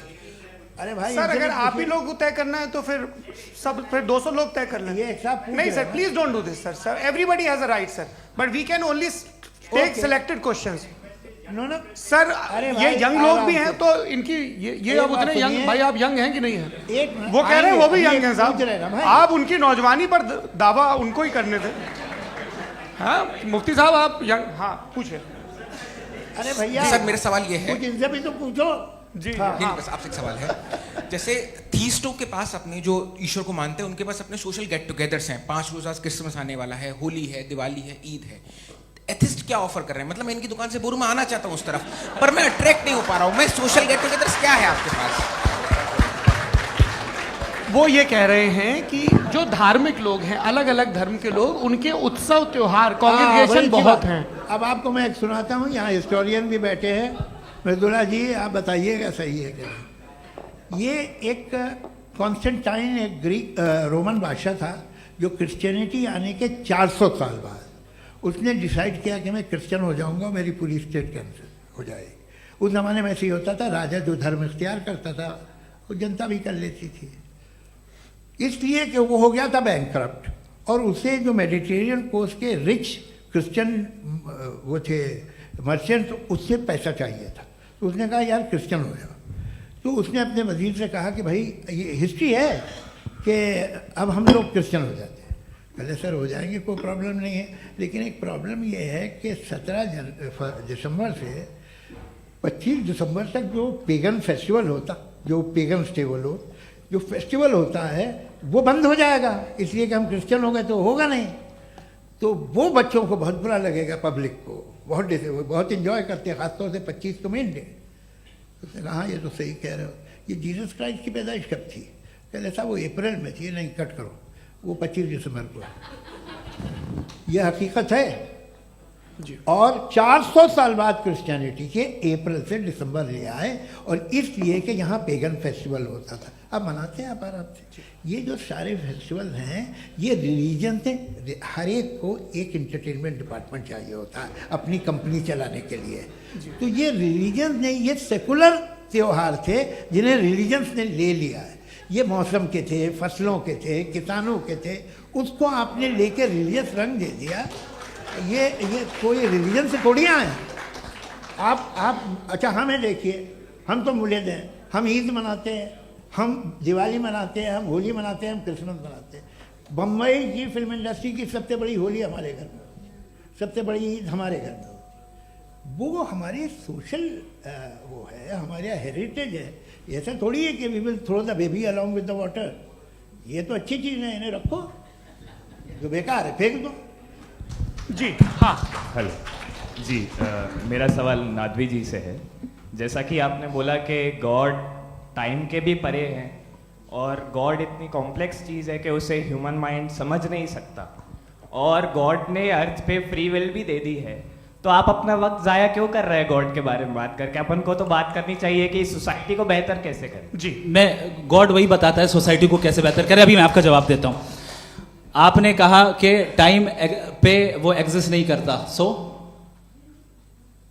मेरा सवाल ये है कि जैसा आपने बोला कि गॉड बहुत ही कॉम्प्लेक्स चीज है। मैंने कहा ही नहीं कि कॉम्प्लेक्स है, तो आपके अल्फाज हैं। कॉम्प्लेक्स का लफ्ज गॉड के लिए सुइटेबल नहीं है। क्यों? क्योंकि कॉम्प्लेक्स वो चीजें होती हैं जो ऑब्जेक्ट हो। God is not an object जिसको आप इंस्ट्रूमेंट के जरिए लेबोरेटरी में जाके टेस्ट करें, oh it's very complex. No, वो कोई कार का इंजन नहीं है। मेरा वो फिलोसॉफिकली नेसेसरी बीइंग ऐसी बीइंग है जो सिंपल बीइंग है। हाँ, आप उसको मुकम्मल तौर पे उसकी तमाम हिकमतों को जान ले और हर चीज को जान ले, ये पॉसिबल नहीं है, क्योंकि वो ऑल वाइज है, आप ऑल वाइज नहीं है, और वो खुदा है, वो आपको सारी चीजें बता दे, ये जरूरी नहीं। मेरा सवाल ये नहीं था। मेरा सवाल ये था कि जब गॉड इतना परे है इस दुनिया से कि उसने अर्थ पे फ्री विल भी दी है, हम सब ह्यूमंस की फ्री विल है, और जो सोसाइटी में हो रहा है वो अपन लोग डिसाइड करेंगे, तो अपन लोग डिसाइड नहीं करेंगे ना, अपन लोग डिसाइड नहीं करेंगे। गॉड जो है, गॉड ने वो उसकी जात, उसकी एग्जिस्टेंस टाइम एंड स्पेस से परे है, लेकिन वो हमारा टेस्ट ले रहा है और उसी गॉड ने हमें बताया कि तुम्हें क्या करना है क्या नहीं करना है, तो जाहिर है उस गॉड की बात सुनेंगे ना हम। जी, वो पीछे एक चश्मा लगाए जो मैम खड़ी हैं, उनको दीजिए। हाँ आप जी जी बिल्कुल आएंगे। देखिए मैं कोशिश कर रहा हूँ सब तरफ जाने की। हाँ उनको दीजिए माइक। जी हेलो सर, मैं ओमनी प्रेजेंट नहीं हूँ, टाइम पाबंद हूँ और जहां तक कोशिश कर सकता हूँ करूंगा। जी अपना नाम बताइए। मेरा नाम उर्सुला है, मैं दिल्ली यूनिवर्सिटी की एक स्टूडेंट हूँ और मैं स्टूडेंट फेडरेशन ऑफ इंडिया से हूँ। मेरा सवाल मुफ्ती जी से है कि इस हॉल के इस कमरे में बैठ के हम लोग रेप की मोरालिटी के बारे में फिलोसफिकली बात तो कर सकते हैं, बट असलियत ये है कि रोज़मर्रा की ज़िंदगी में औरतें रेप के थ्रू गुजरती हैं, और हम लोग सिर्फ नंबर्स पे इस तरह नहीं देख सकते, क्योंकि कितनी औरतें हैं इन कंट्रीज़ में जहाँ पे आप बता रहे हैं कि केसेस कम हैं, जिनका एक्सेस है कि वो जाके केस फाइल कर सकें। कितनी औरतें हैं जो जिनको काम करने की आज़ादी है उन कंट्रीज़ में। यूरोप में ये आज़ादी आ गई, यूरोप में ये रूल्स आ गए, तो हम आज उसके बारे में बात कर पा रहे हैं। जी जवाब। आपने ये कहा कि कमरे में बंद होकर हम लोग इस पर फिलोसफिकली बात कर सकते हैं, लेकिन हकीकत में क्या हो रहा है, वो ग्राउंड लेवल पे क्या हो रहा है जो बहुत गलत हो रहा है, और वो सफ़र कर रही हैं। आई एग्री, बहुत गलत हो रहा है, और जो गलत हो रहा है उसको हमें रोकना है। और क्यों रोकना है, वो गलत क्यों है, हमारे पास इसका ऑब्जेक्टिव फाउंडेशन है, इनके पास उसका ऑब्जेक्टिव फाउंडेशन नहीं है। मैं ये कहना चाह रहा हूं कि जहां पे भी जुल्म हो रहा है, जहां पे भी औरत पे जुल्म हो रहा है, या उसकी इज्जत लूटी जा रही है, या उसे तकलीफ पहुंचाई जा रही है, और सिर्फ औरत नहीं, किसी इंसान के ऊपर भी जुल्म हो रहा है, तो उसके खिलाफ खड़ा होना, ये मॉरलिटी हमारे पास गॉड के पास से आई है। वरना जावेद साहब तो कह रहे हैं कि जो है मेजॉरिटी डिसाइड करेगी, तो मेजॉरिटी तो कभी भी बदल सकती है। क्या आप हाँ। ये थोड़ी सी आपको गलतफहमी है। मैं अगर मेरे जुमले से ये मदना निकला या मैंने कहा, तो ये जुमला मैं वापस लेता हूँ। ये मेरा मतलब ही नहीं था कि मेजॉरिटी डिसाइड करेंगे। मेजॉरिटी डिसाइड करे तो दुनिया में बड़ी, वैसे आपने कहा था ये जुमला। अच्छा हो सकता है, मैं मान रहा हूँ, बाद में रिकैप कर लेंगे। अरे एक सेकंड, मैं अपनी एक्सप्लेनेशन देता हूँ। मुनासिब बात यह है कि हम सब के सब दिल में जानते हैं कि क्या अच्छा है क्या बुरा है, हमें पता है अच्छी तरह से। जो लोग बुरे काम करते हैं उन्हें भी मालूम अच्छा क्या है। यही तो सवाल था हजरत कि फिर ये मोरालिटी आई कहाँ से? Cross examination. हाँ जी हाँ। मोरालिटी साथ रहने की डिजायर से आई है। यानी साथ रहकर जो कुछ कह दे, जो कुछ कर दे, वो हो जाएगा? नहीं नहीं, तो आप कायदे से रह ही कर सकते हैं जब तक लोगों में मोरालिटी हो, वरना क्यास हो जाएगा। ये आपको कैसे पता? जी, हमने देखा ना जहाँ मोरालिटी का क्यास हो गया, हम देखते हैं। कहाँ पे देखते भाई हैं? दुनिया में आप जो कह रहे हैं, आप कहीं पे अगर गलत हो रहा है इस बहस तो के उसको बाद आप मैं गलत देखिए। आप एपिस्टेमोलॉजी की बात कर रहे हैं, मैं ऑन्टोलॉजी की बात कर रहा हूँ। मैं इस बहस फाउंडेशन के बाद क्या आप दोनों लोगों को चाय पे फाउंडेशन होस्ट करूंगा, वहां पे क्रॉस एग्जामिनेशन कर लीजिएगा। अभी ऑडियंस का हक मार रहे हैं आप लोग भाई, सर जस्ट लोग हैं आप लोग।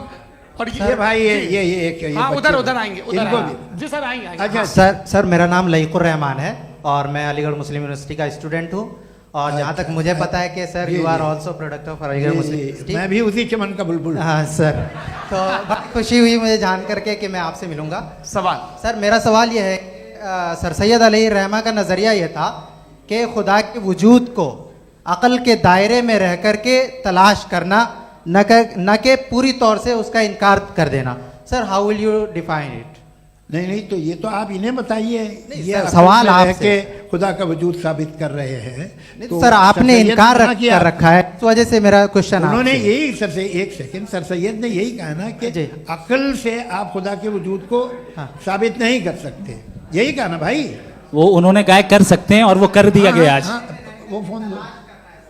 तलाश करना या साबित करना अक्ल से अक्ल से नहीं हो सकता। अरे सवाल तो सुन लीजिए जी।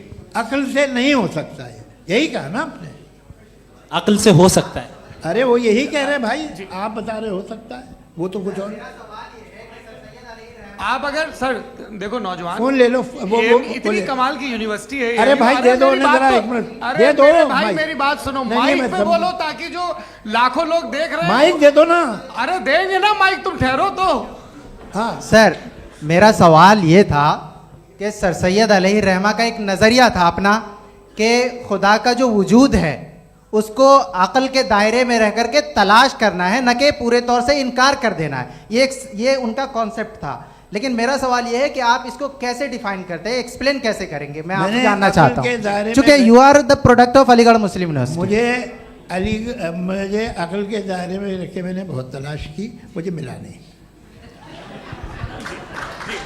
हाँ ये इधर उधर वो चश्मा लगाए जो, हाँ उनको दे दीजिए। जी जी फटाफट पूछिए, बस 5 मिनट है, 5 मिनट में खत्म हो रहा है। हाँ अस्सलाम वालेकुम मुफ्ती साहब। एंड मेरा सवाल जावेद अख्तर साहब से। क्या नाम है आपका? अरे भैया सब मुझे पूछ रहे हो। फैज पूछिए फैज साहब। तो मेरा सवाल ये है कि अभी जो एथियस्ट है वो problem of evil argument use कर रहे हैं अगेंस्ट मुस्लिम्स, राइट? कि इस दुनिया में इतना सारा इविल है और अगेंस्ट मुस्लिम तो यहाँ अगेंस्ट थियस्ट। हाँ थोड़ा सा करेक्ट कर लीजिए भाई। पूरी मशक्कत ही इसी बात की थी कि किसी एक मजहब पे बात ना टिके। जी तो बेसिकली ये आर्गुमेंट ऐसा है कि इस दुनिया में इतना ज़्यादा ईवल एग्जिस्ट करता है और अगर एक ऑल गुड गॉड है तो वो रोकता क्यों नहीं है?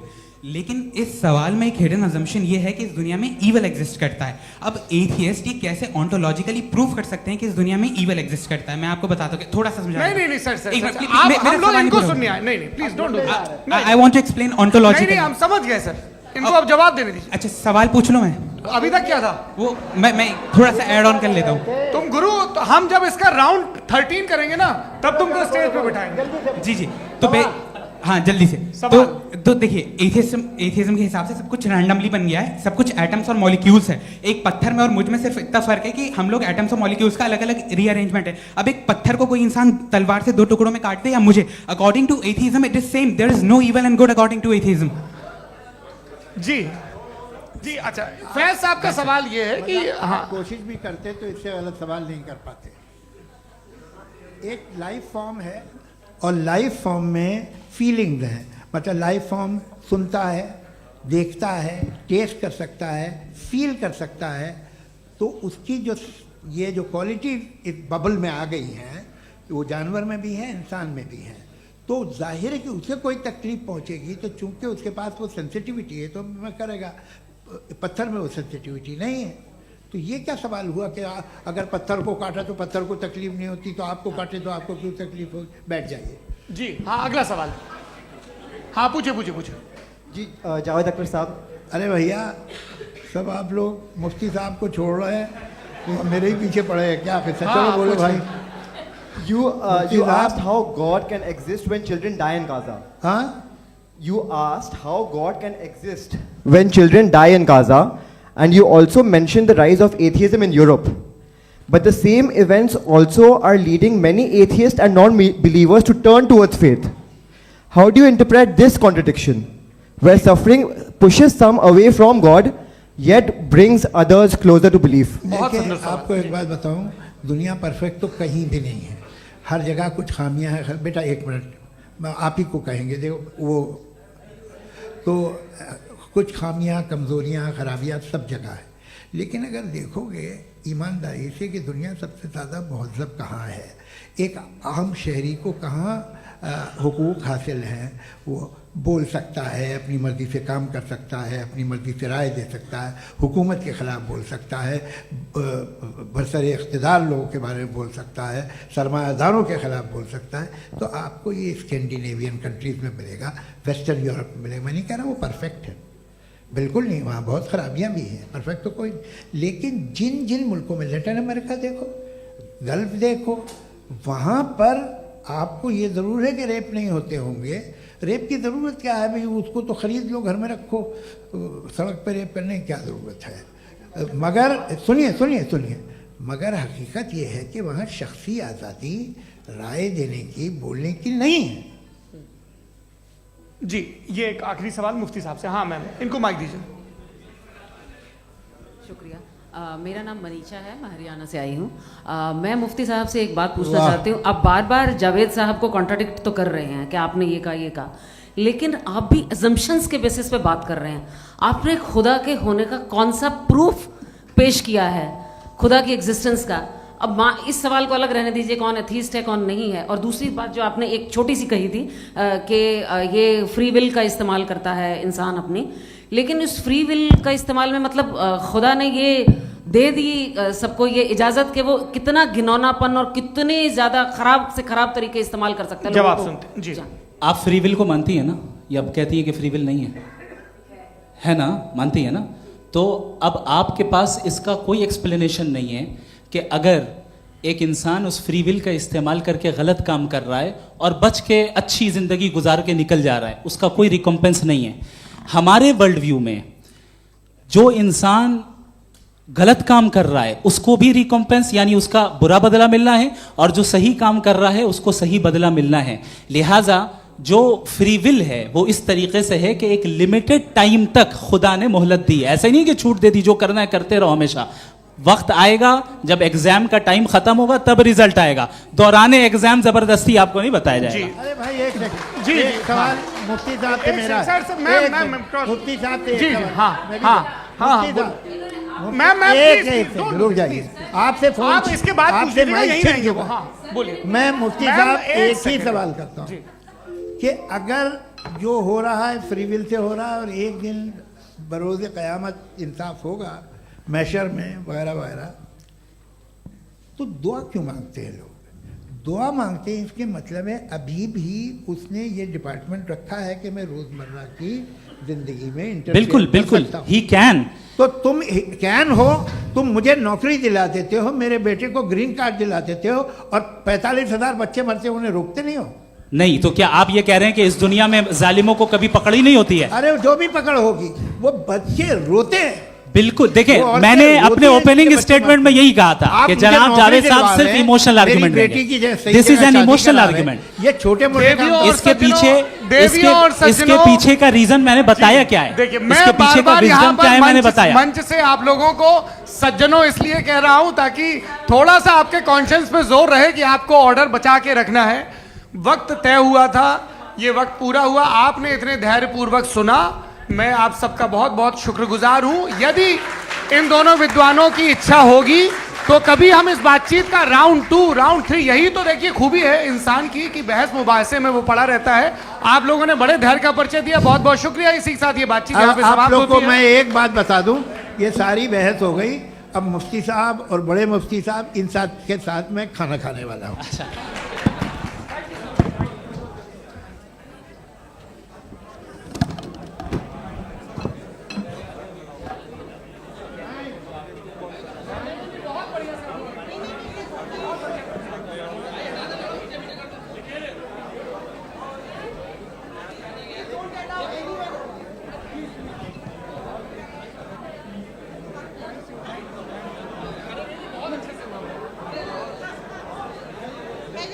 आप